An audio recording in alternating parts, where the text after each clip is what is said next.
ਸਤਿ ਸ਼੍ਰੀ ਅਕਾਲ। ਤੁਸੀਂ ਜੁੜੇ ਹੋਏ ਹੋ ਪੰਜਾਬੀ ਰੇਡੀਓ ਯੂਐਸਏ ਦੇ ਨਾਲ ਤੇ ਮੈਂ ਹਾਂ ਪ੍ਰਵੀਨ ਸ਼ਰਮਾ ਲੈ ਕੇ ਹਾਜ਼ਰ ਹਾਂ ਪ੍ਰੋਗਰਾਮ ਸਾਂਝੀ ਸੱਥ। ਸਾਂਝੀ ਸੱਥ ਪ੍ਰੋਗਰਾਮ ਦੇ ਵਿੱਚ ਆਪਾਂ ਇੱਥੋਂ ਦੇ ਅਮਰੀਕਾ ਦੇ ਵਿੱਚ ਪੰਜਾਬੀ ਭਾਈਚਾਰੇ ਜਾਂ ਅਮਰੀਕਾ ਦੇ ਵਿੱਚ ਵੱਖ-ਵੱਖ ਭਾਈਚਾਰਿਆਂ ਦੇ ਮਸਲਿਆਂ ਦੇ ਨਾਲ-ਨਾਲ ਪੰਜਾਬ ਭਾਰਤ ਦੀ ਰਾਜਨੀਤੀ ਜਾਂ ਭਖਦੇ ਮਸਲਿਆਂ ਨੂੰ ਵੀ ਲੈ ਕੇ ਗੱਲਬਾਤ ਕਰਦੇ ਹੁੰਦੇ ਹਾਂ। ਇਸ ਪ੍ਰੋਗਰਾਮ ਦੇ ਵਿੱਚ ਅੱਗੇ ਵਧਾਂਗੇ, ਨਾਲ ਜੋੜਦੇ ਹਾਂ ਰਾਜ ਕਰਨਵੀਰ ਸਿੰਘ ਜੀ ਨੂੰ ਤੇ ਉਸ ਤੋਂ ਬਾਅਦ ਕਿਹੜੇ ਇਸ਼ੂ ਤੇ ਕਿਹੜੇ ਮਸਲੇ ਨੂੰ ਲੈ ਕੇ ਕਰਾਂਗੇ ਚਰਚਾ, ਉਹਦੇ ਤੇ ਬਾਰੇ ਜਾਣਕਾਰੀ ਦੇਣਗੇ ਰਾਜ ਕਰਨਵੀਰ ਸਿੰਘ ਜੀ। ਰਾਜ ਕਰਨਵੀਰ ਸਿੰਘ ਜੀ, ਸਤਿ ਸ਼੍ਰੀ ਅਕਾਲ, ਸਵਾਗਤ ਹੈ ਪੰਜਾਬੀ ਰੇਡੀਓ ਯੂਐਸਏ ਤੇ। ਧੰਨਵਾਦ ਪ੍ਰਵੀਨ ਜੀ। ਪੰਜਾਬੀ ਰੇਡੀਓ USA ਸੁਣ ਰਹੇ ਸਾਰੇ ਸਰੋਤਿਆਂ ਨੂੰ ਪਿਆਰ ਭਰੀ ਨਿੱਘੀ ਸਤਿ ਸ੍ਰੀ ਅਕਾਲ। ਸਭ ਨੂੰ ਜੀ ਨੂੰ ਆਖਦੇ ਹਾਂ ਪ੍ਰੋਗਰਾਮ ਸਾਂਝੀ ਸੱਥ ਦੇ ਵਿੱਚ। ਸਾਂਝੀ ਸੱਥ ਪ੍ਰੋਗਰਾਮ ਦੇ ਅੱਜ ਦੇ ਸਾਡੇ ਸਹਿਯੋਗੀ ਸਪਾਂਸਰ ਨੇ ਖਾਲਸਾ ਇੰਸ਼ੋਰੈਂਸ ਏਜੰਸੀ, ਜਿਨ੍ਹਾਂ ਦੇ ਕੋਲੋਂ ਤੁਸੀਂ ਹਰ ਇੱਕ ਤਰੀਕੇ ਦੀ ਇੰਸ਼ੋਰੈਂਸ ਕਰਵਾ ਸਕਦੇ ਹੋ। ਇੰਸ਼ੋਰੈਂਸ ਬਾਰੇ ਪਤਾ ਕਰਨ ਲਈ ਕਾਲ 408-272-2500 4082722500। ਟਿਰਕੀਆਣਾ ਇਮੀਗ੍ਰੇਸ਼ਨ ਲਾ ਫਰਮ, ਇਮੀਗ੍ਰੇਸ਼ਨ ਦਾ ਹੋਵੇ ਕਿਸੇ ਵੀ ਤਰੀਕੇ ਦਾ ਕੰਮ, ਕਾਲ ਅਟਰਨੀ ਜੇ ਟਿਰਕੀਆਣਾ 415-909-0503। ਜ਼ੈਂਡਰ ਗਰੁੱਪ, ਜਿੱਥੋਂ ਤੁਸੀਂ ਹੋਮ ਲੋਨਸ, ਘਰ ਖਰੀਦਣ ਅਤੇ ਘਰ ਵੇਚਣ ਦੀਆਂ ਸਾਰੀਆਂ ਸਰਵਿਸਿਜ਼ ਲੈ ਸਕਦੇ ਹੋ। ਕਾਲ ਮੋਹਨ ਚੀਮਾ 5590525575। ਇਹਨਾਂ ਸਾਰਿਆਂ ਦਾ ਧੰਨਵਾਦ। ਜੇਕਰ ਤੁਸੀਂ ਜਾਂ ਕੋਈ ਹੋਰ ਕਾਰੋਬਾਰ ਇਸ ਪ੍ਰੋਗਰਾਮ ਨੂੰ ਸਪਾਂਸਰ ਕਰਨਾ ਚਾਹੁੰਦੇ ਹੋ, ਸੰਪਰਕ ਕਰ ਸਕਦੇ ਹੋ ਨੰਬਰ 408-722-7698 ਦੇ ਉੱਤੇ। ਪ੍ਰਵੀਨ, ਅੱਜ ਗੱਲਬਾਤ ਕਰਨੀ ਆ। ਅੱਜ ਖਬਰ ਆਈ ਸੀ ਸਵੇਰੇ ਸਵੇਰੇ, ਇਨਫਲੇਸ਼ਨ, ਮਹਿੰਗਾਈ ਨੂੰ ਜਿਹੜਾ ਉਹ ਲੈ ਕੇ ਕੰਜ਼ਿਊਮਰ ਪ੍ਰਾਈਸ ਇੰਡੈਕਸ ਦੇ ਜਿਹੜੇ ਨੰਬਰ ਆ ਉਹ ਆਏ ਆ। ਇਹਨਾਂ ਨੇ ਕਿਹਾ ਵੀ ਪਿਛਲੇ ਸਾਲ ਦੇ ਮੁਕਾਬਲੇ ਇਸ ਸਾਲ ਜਿਹੜੇ ਮਹੀਨੇ ਦਰ ਮਹੀਨਾ ਜਿਹੜਾ ਦੇਖਿਆ ਜਾਂਦਾ ਆ, ਅਗਸਤ ਦੇ ਮਹੀਨੇ ਦੇ ਜਿਹੜੇ ਆંકੜੇ ਆਏ ਆ, 8.3% ਜਿਹੜੇ ਪ੍ਰਾਈਸਿਸ ਆ ਪਿਛਲੇ ਸਾਲ ਦੇ ਨਾਲੋਂ ਕੰਜ਼ਿਊਮਰ ਪ੍ਰਾਈਸ ਇੰਡੈਕਸ ਦੇ ਜਿਹੜੇ ਉਹ ਵਾਧਾ। ਸੋ ਕੀਮਤਾਂ ਜਿਹੜੀਆਂ ਉਹ ਵਧੀਆਂ ਹੋਈਆਂ ਨੇ ਪਿਛਲੇ ਸਾਲ ਦੇ ਮੁਕਾਬਲੇ ਵੀ। ਇੱਥੋਂ ਤੱਕ ਕਿ ਪਿਛਲੇ ਮਹੀਨੇ ਦੇ ਮੁਕਾਬਲੇ ਵੀ 0.1%, ਉਹ ਚਾਹੇ ਥੋੜ੍ਹਾ ਜਿਹਾ ਹੋਵੇ ਪਰ ਫਿਰ ਵੀ ਵਧਣ ਵੱਲ ਨੂੰ ਜਿਹੜਾ ਆ ਉਹ ਉੱਤੇ ਆ। ਸੋ ਇਸ ਮੌਕੇ ਜਿਹੜੀ ਇਹ ਪ੍ਰਾਈਸ ਕਲਾਈਂਬ ਆ ਅਗਸਤ ਮਹੀਨੇ ਦੇ ਵਿੱਚ ਜਿਹੜਾ ਉਹ ਹੋਇਆ ਆ। ਹੁਣ ਕਈ ਕਹਿੰਦੇ ਆ ਵੀ ਅਨਐਕਸਪੈਕਟਡ ਆ, ਕੋਈ ਕਹਿੰਦਾ ਜੀ ਵੀ ਇੱਦਾਂ ਆ, ਕੋਈ ਕਹਿੰਦਾ ਵੀ ਉੱਦਾਂ ਆ, ਵੀ ਗੈਸ ਦੀਆਂ ਪ੍ਰਾਈਸਿਸ ਥੱਲੇ ਜਾਣ ਦੇ ਬਾਵਜੂਦ ਵੀ ਫਿਰ ਚੀਜ਼ਾਂ ਜਿਹੜੀਆਂ ਉਹ ਮਹਿੰਗੀਆਂ ਜਿਹੜੀਆਂ ਹੋ ਰਹੀਆਂ ਨੇ। ਉਹਦੇ ਨਾਲ ਲੋਕਾਂ ਨੂੰ ਕਹਿ ਲਓ ਵੀ ਉਹ ਝਟਕਾ ਲੱਗਾ ਆ। ਤੇ ਅੱਜ ਜਿਹੜੀ ਸਟਾਕ ਮਾਰਕੀਟ ਆ ਉਹ ਬੁਰੀ ਤਰ੍ਹਾਂ ਜਿਹੜੀ ਇਸ ਦੇ ਵਿੱਚ ਬਲੀਡ ਕੀਤੀ ਆ, ਵੀ ਲਹੂ ਲੁਹਾਨ ਹੋਈ ਆ। 1200 ਪੁਆਇੰਟ ਜਿਹੜਾ ਅੱਜ ਡਾਓ ਜੋਨਸ ਆ ਉਹ ਥੱਲੇ ਵੱਲ ਨੂੰ ਜਿਹੜਾ ਹੋ ਗਿਰ ਗਿਆ। 2020 ਦੀ ਜੂਨ ਮਹੀਨੇ ਤੋਂ ਬਾਅਦ ਕਹਿੰਦੇ ਵੀ ਜੇ ਦੇਖਿਆ ਜਾਵੇ ਹੁਣ ਤੱਕ ਦਾ ਇਹ ਤਕਰੀਬਨ 2 ਸਾਲ ਤੋਂ ਵੱਧ ਦੇ ਸਮੇਂ ਦੇ ਵਿੱਚ ਸਭ ਤੋਂ ਮਾੜਾ ਜਿਹੜਾ ਦਿਨ ਆ ਡਾਓ ਜੋਨਸ ਦੇ ਲਈ ਜਿਹੜਾ ਉਹ ਰਿਹਾ ਆ। ਸੋ ਰੈੱਡ ਹੌਟ ਇਨਫਲੇਸ਼ਨ, ਮਹਿੰਗਾਈ ਦੀ ਦਰ ਘਟਣ ਦਾ ਅਜੇ ਵੀ ਜਿਹੜਾ ਨਾਮ ਆ ਉਹ ਨਹੀਂ ਲੈ ਰਹੀ। ਸੋ ਅੱਜ ਆਪਾਂ ਮਹਿੰਗਾਈ ਨੂੰ ਲੈ ਕੇ ਹੀ ਜਿਹੜੀ ਪ੍ਰਵੀਨ ਆ ਉਹ ਗੱਲਬਾਤ ਕਰਨੀ ਆ।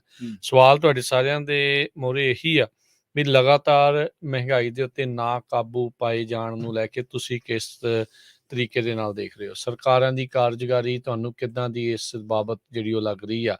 ਕੀ ਇਹ ਹੋਰ ਕੁਛ ਕਰ ਸਕਦੇ ਸੀਗੇ? ਇਹਨਾਂ ਦੇ ਹੱਥ ਖੜੇ ਆ ਜਾਂ ਇਹਨਾਂ ਦੇ ਪੱਲੇ ਹੈ ਕੁਛ ਇਹਨਾਂ ਚੀਜ਼ਾਂ ਨੂੰ ਜਿਹੜਾ ਉਹ ਕਰ ਸਕਣਗੇ ਜਾਂ ਨਹੀਂ? ਸੋ ਤੁਸੀਂ ਵੀ ਆਪਣੀ ਜਿਹੜੀ ਰਾਏ ਆ ਉਹ ਜ਼ਰੂਰ ਦੱਸਿਓ। ਬਾਈਡਨ ਪ੍ਰਸ਼ਾਸਨ ਹੋ ਗਿਆ, ਉਹਨਾਂ ਦਾ ਕਿੱਦਾਂ ਆ? ਫੈਡਰਲ ਰਿਜ਼ਰਵ ਜੋ ਆਪਣੇ ਵੱਲੋਂ ਲਗਾਤਾਰ ਇੰਟਰਸਟ ਰੇਟਸ ਨੂੰ ਵਧਾ ਰਿਹਾ ਹੈ ਮਹਿੰਗਾਈ ਦੇ ਉੱਤੇ ਕਾਬੂ ਪਾਉਣ ਦੇ ਲਈ, ਉਹਨੂੰ ਤੁਸੀਂ ਕਿਸ ਤਰੀਕੇ ਦੇ ਨਾਲ ਜਿਹੜਾ ਉਹ ਦੇਖਦੇ ਆ? ਉਹ ਤੁਸੀਂ ਆਪਣੇ ਜਿਹੜੀ ਹੈ ਕਾਲ ਕਰਕੇ ਵਿਚਾਰ ਜਿਹੜੇ ਉਹ ਸਾਂਝੇ ਕਰ ਸਕਦੇ ਆ 408-272-52-100 ਦੇ ਉੱਤੇ। ਹਾਂਜੀ, ਬਿਲਕੁਲ। ਮਹਿੰਗਾਈ ਇੱਕ ਇਹੋ ਜਿਹਾ ਮਸਲਾ ਜਿਹਨੇ ਮਹਿੰਗਾਈ ਵੱਧਦੀ ਹੈ ਤਾਂ ਸਾਰਿਆਂ ਦੀ, ਭਾਵੇਂ ਉਹ ਵਰਕਿੰਗ ਕਲਾਸ ਅਤੇ ਭਾਵੇਂ ਕੋਈ ਵੀ ਕਲਾਸ ਹੈ, ਉਹਦੇ ਅਸਰ ਪੈਣਾ ਸੁਭਾਵਿਕ ਆ। ਔਰ ਜਿਹੜੀ ਮਹਿੰਗਾਈ ਵਧਦੀ, ਰਾਜ ਕਰਨਵੀਰ ਸਿੰਘ ਜੀ, ਇਸ ਤੋਂ ਬਾਅਦ ਫਿਰ ਜਿਹੜੇ ਅਗਲੇ ਕ੍ਰਾਈਸਿਸ ਆ ਉਹ ਇਸ ਤੋਂ ਵੀ ਭੈੜੇ ਹੁੰਦੇ ਆ, ਕਿਉਂਕਿ ਮਹਿੰਗਾਈ ਵਧਣ ਦੇ ਨਾਲ ਬਜਟ ਡਾਵਾਂਡੋਲ ਹੋ ਜਾਂਦਾ, ਦੇਣਦਾਰੀਆਂ ਲੈਣਦਾਰੀਆਂ ਸਾਰੀਆਂ ਪ੍ਰਭਾਵਿਤ ਹੁੰਦੀਆਂ। ਬਹੁਤ ਸਾਰੇ ਜਿਹੜੇ ਆ ਇਦੋਂ ਅਗਲੇ ਅਲਾਮਤਾਂ ਕਹਿ ਦਿੰਦੇ ਆਪਾਂ ਸਰਲ ਭਾਸ਼ਾ ਦੇ ਵਿੱਚ, ਉਹ ਸ਼ੁਰੂ ਹੋ ਜਾਂਦੀਆਂ। ਅਮਰੀਕਾ ਦੀ ਮਹਿੰਗਾਈ ਬਾਰੇ ਪਿਛਲੇ ਦਿਨੀ ਵੀ ਆਪਾਂ ਇੱਕ ਰਿਪੋਰਟ ਦੇ ਵਿੱਚ ਚਰਚਾ ਕੀਤੀ ਸੀ, ਸ਼ਾਇਦ ਤੁਸੀਂ ਅਪਡੇਟ ਅਮਰੀਕਾ ਦੇ ਵਿੱਚ ਚਰਚਾ ਹੋਈ ਸੀਗੀ ਮਹਿੰਗਾਈ ਨੂੰ ਲੈ ਕੇ, ਕਿ ਅਮਰੀਕਾ ਦੇ ਵਿੱਚ ਮਹਿੰਗਾਈ ਹੋਰ ਵੱਧ ਸਕਦੀ ਹੈ। ਤਾਂ ਮੁੱਢਲੇ ਤੌਰ ਤੇ ਜਿਹੜੇ ਇਕਨੋਮਿਸਟ ਨੇ ਉਹ ਤਾਂ ਇਹਦੇ ਵਿੱਚ ਰੂਸ ਯੂਕਰੇਨ ਜੰਗ ਦੇ ਵੀ ਕਈ ਹਵਾਲੇ ਦਿੰਦੇ ਆ ਕਿ ਭਾਈ ਉਹਨਾਂ ਕਰਕੇ ਆ, ਜਾਂ ਕੌਮਾਂਤਰੀ ਪੱਧਰ ਦੀਆਂ ਜਿਹੜੀਆਂ ਹੋਰ ਉਤਰਾਅ ਚੜ੍ਹਾਅ ਨੇ ਹੂੰ, ਉਹਨਾਂ ਹੂੰ। ਦਾ ਹਵਾਲਾ ਦਿੰਦੇ ਆ। ਪਰ ਠੀਕ ਹੈ, ਇਹ ਸਰਕਾਰ ਪੱਧਰ ਦੇ ਕੰਮ ਨੇ, ਪਰ ਆਪਾਂ ਮਹਿੰਗਾਈ ਨੂੰ ਇੱਕ ਕਾਮਨ ਮੈਨ, ਲੇਮੈਨ ਦੇ ਨਜ਼ਰੀਏ ਤੋਂ ਵੀ ਦੇਖਣਾ ਹੈ ਕਿ ਉਹਦੀ ਜ਼ਿੰਦਗੀ ਨੂੰ ਮਹਿੰਗਾਈ ਜਿਹੜੀ ਹੈ ਕਿਵੇਂ ਤੰਗ ਕਰਦੀ ਹੈ। ਪਿਛਲੇ ਦਿਨਾਂ ਦੇ ਵਿੱਚ ਇੱਕ ਰਿਪੋਰਟ ਦੀ ਖਾਸੀ ਚਰਚਾ ਹੋਈ ਸੀ। ਉਸ ਰਿਪੋਰਟ ਦੇ ਵਿੱਚ ਕਿਹਾ ਗਿਆ ਸੀਗਾ ਕਿ ਅਮਰੀਕਾ ਦੇ ਵਿੱਚ ਮਹਿੰਗਾਈ ਨੇ ਪਿਛਲੇ 40 ਸਾਲਾਂ ਦਾ, 4 ਦਹਾਕਿਆਂ ਦਾ ਜਿਹੜਾ ਰਿਕਾਰਡ ਆ ਉਹ ਤੋੜ ਦਿੱਤਾ ਸੀ। ਉਦੋਂ ਵੀ ਇਹੀ ਸੰਭਾਵਨਾਵਾਂ ਜਤਾਈਆਂ ਗਈਆਂ ਸੀਗੀਆਂ ਕਿ ਅਮਰੀਕਾ ਦੇ ਵਿੱਚ ਲੋਕਾਂ ਨੂੰ ਫਿਲਹਾਲ ਦੀ ਘੜੀ ਇਹ ਤੋਂ ਰਾਹਤ ਦੀ ਕੋਈ ਉਮੀਦ ਜਿਹੜੀ ਆ ਉਹ ਨਜ਼ਰ ਨਹੀਂ ਆ ਰਹੀ। ਪਰ ਇਸ ਮਹਿੰਗਾਈ ਨੇ ਇਕੱਲਾ ਇਹ ਨਹੀਂ ਗਾ ਕਿ ਆਪਾਂ ਕਹਿ ਦਿੰਦੇ ਹਾਂ ਇੰਨੀ ਫੀਸਦੀ ਇੰਨੀ ਹੋ ਗਈ, ਉਹ ਇੱਕ ਨੋਰਮਲ ਬੰਦੇ ਵਾਸਤੇ ਸਮਝਣਾ ਔਖਾ ਵਾ। ਪਰ ਇੰਨਾ ਜ਼ਰੂਰ ਕਹਿ ਸਕਦੇ ਕਿ ਜਦੋਂ ਮਹਿੰਗਾਈ ਵੱਧਦੀ ਆ ਤੇ ਤੁਹਾਡੇ ਘਰਾਂ ਦੇ ਬਜਟ ਡਾਵਾਡੋਲ ਹੁੰਦੇ ਆ, ਹੂੰ, ਹੂੰ, ਹੂੰ। ਤੁਹਾਡੀਆਂ ਲੈਣਦਾਰੀਆਂ ਦੇਣਦਾਰੀਆਂ ਖੜਦੀਆਂ, ਮੈਂਟਲੀ ਸਟ੍ਰੈਸ ਦੇ ਵਿੱਚੋਂ ਬੰਦਾ ਲੰਘਦਾ ਤੇ ਉਹਨੂੰ ਫਿਰ ਇਹ ਮਹਿਸੂਸ ਹੋਣ ਲੱਗ ਪੈਂਦਾ ਕਿ ਯਾਰ ਸ਼ਾਇਦ ਕਿਤੇ ਮੈਂ ਕਮਾ ਤਾਂ ਨਹੀਂ ਘੱਟ ਰਿਹਾ, ਬਾਵਜੂਦ ਇਹਦੇ ਕਿ ਕਮਾਈ ਉਹ ਚੰਗੀ ਕਰਦਾ ਵਿਚਾਰਾ ਹੱਡ ਭੰਨਵੀਂ, ਪਰ ਮਹਿੰਗਾਈ ਤੁਹਾਡੇ ਖੀਸੇ ਖਾਲੀ ਜਿਹੜੇ ਆ ਉਹ ਕਰ ਦਿੰਦੀ ਹੈ। ਕਰ ਦਿੰਦੀ ਹੈ ਜੀ, ਬਿਲਕੁਲ। ਇਹਦੇ ਵਿੱਚ ਕੋਈ ਜਿਹੜੀਆਂ ਉਹ ਦੋ ਰਾਵਾਂ ਨਹੀਂ ਹੈ। ਅੱਜ ਰਾਸ਼ਟਰਪਤੀ ਬਾਈਡਨ ਜੀ ਖੁਸ਼ੀ ਮਨਾ ਰਹੇ ਸੀਗੇ ਇਸ ਚੀਜ਼ ਦੀ ਵੀ ਜਿਹੜਾ ਉਹਨਾਂ ਨੇ ਕੁਛ ਵਕਤ ਪਹਿਲਾਂ ਜੀ ਇਨਫਲੇਸ਼ਨ ਰਿਡਕਸ਼ਨ ਐਕਟ ਆ ਉਹ ਪਾਸ ਹੋਇਆ ਕਾਂਗਰਸ ਦੇ ਵਿੱਚ। ਹੂੰ ਤੇ ਇਨਫਲੇਸ਼ਨ ਰਿਡਕਸ਼ਨ ਐਕਟ ਨੂੰ ਪ੍ਰਮੋਟ ਕਰਨ ਦੇ ਲਈ ਹੁਣ ਕਿਉਂਕਿ ਇਲੈਕਸ਼ਨਾਂ ਆ ਰਹੀਆਂ ਨਵੰਬਰ ਮਹੀਨੇ ਦੇ ਵਿੱਚ, ਮਿਡ ਟਰਮ ਇਲੈਕਸ਼ਨ ਨੇ ਜਿਹਦੇ ਵਿੱਚ ਸਾਰੀਆਂ ਹੀ ਹਾਊਸ ਦੀਆਂ ਸੀਟਾਂ ਆ ਉਹ ਅਪ ਫॉर ਗ੍ਰੈਬਸ ਹੁੰਦੀਆਂ ਵੀ ਉਹਨਾਂ ਦੇ ਉੱਤੇ ਇੱਕ ਹਿਸਾਬ ਦੇ ਨਾਲ ਲੜਾਈ ਜਿਹੜੀ ਆ ਉਹ ਜੀ ਚੱਲਣੀ ਆ ਹੂੰ ਦੋਨਾਂ ਪਾਰਟੀਆਂ ਦੇ ਦਰਮਿਆਨ। ਸੋ ਉਹਦੇ ਲਈ ਕਹਿ ਰਹੇ ਆ ਤੇ ਉਹਨਾਂ ਦੀ ਬਦਕਿਸਮਤੀ ਕਹਿ ਲਓ ਵੀ ਮਾੜੀ ਕਿਸਮਤ ਨੂੰ ਅੱਜ ਹੀ ਜਿਹੜੀ ਉਹ ਨਾਲ ਹੀ ਰਿਪੋਰਟ ਆ ਗਈ ਜੀ ਵੀ 8.3% ਭਾਈ ਮਹਿੰਗਾਈ ਆਲਰੇਡੀ ਜਿਹੜੀ ਆ ਉਹ ਪਿਛਲੇ ਹੂੰ ਸਾਲ ਦੇ ਮੁਕਾਬਲੇ ਅਗਸਤ ਮਹੀਨੇ ਨੂੰ ਦੇਖਦੇ ਹੋਏ ਉਹ ਵਧੀ ਆ। ਸੋ ਉਹਨਾਂ ਨੇ ਅੱਜ ਟਵੀਟ ਜਿਹੜਾ ਉੱਦਾਂ ਜ਼ਰੂਰ ਕੀਤਾ ਆ।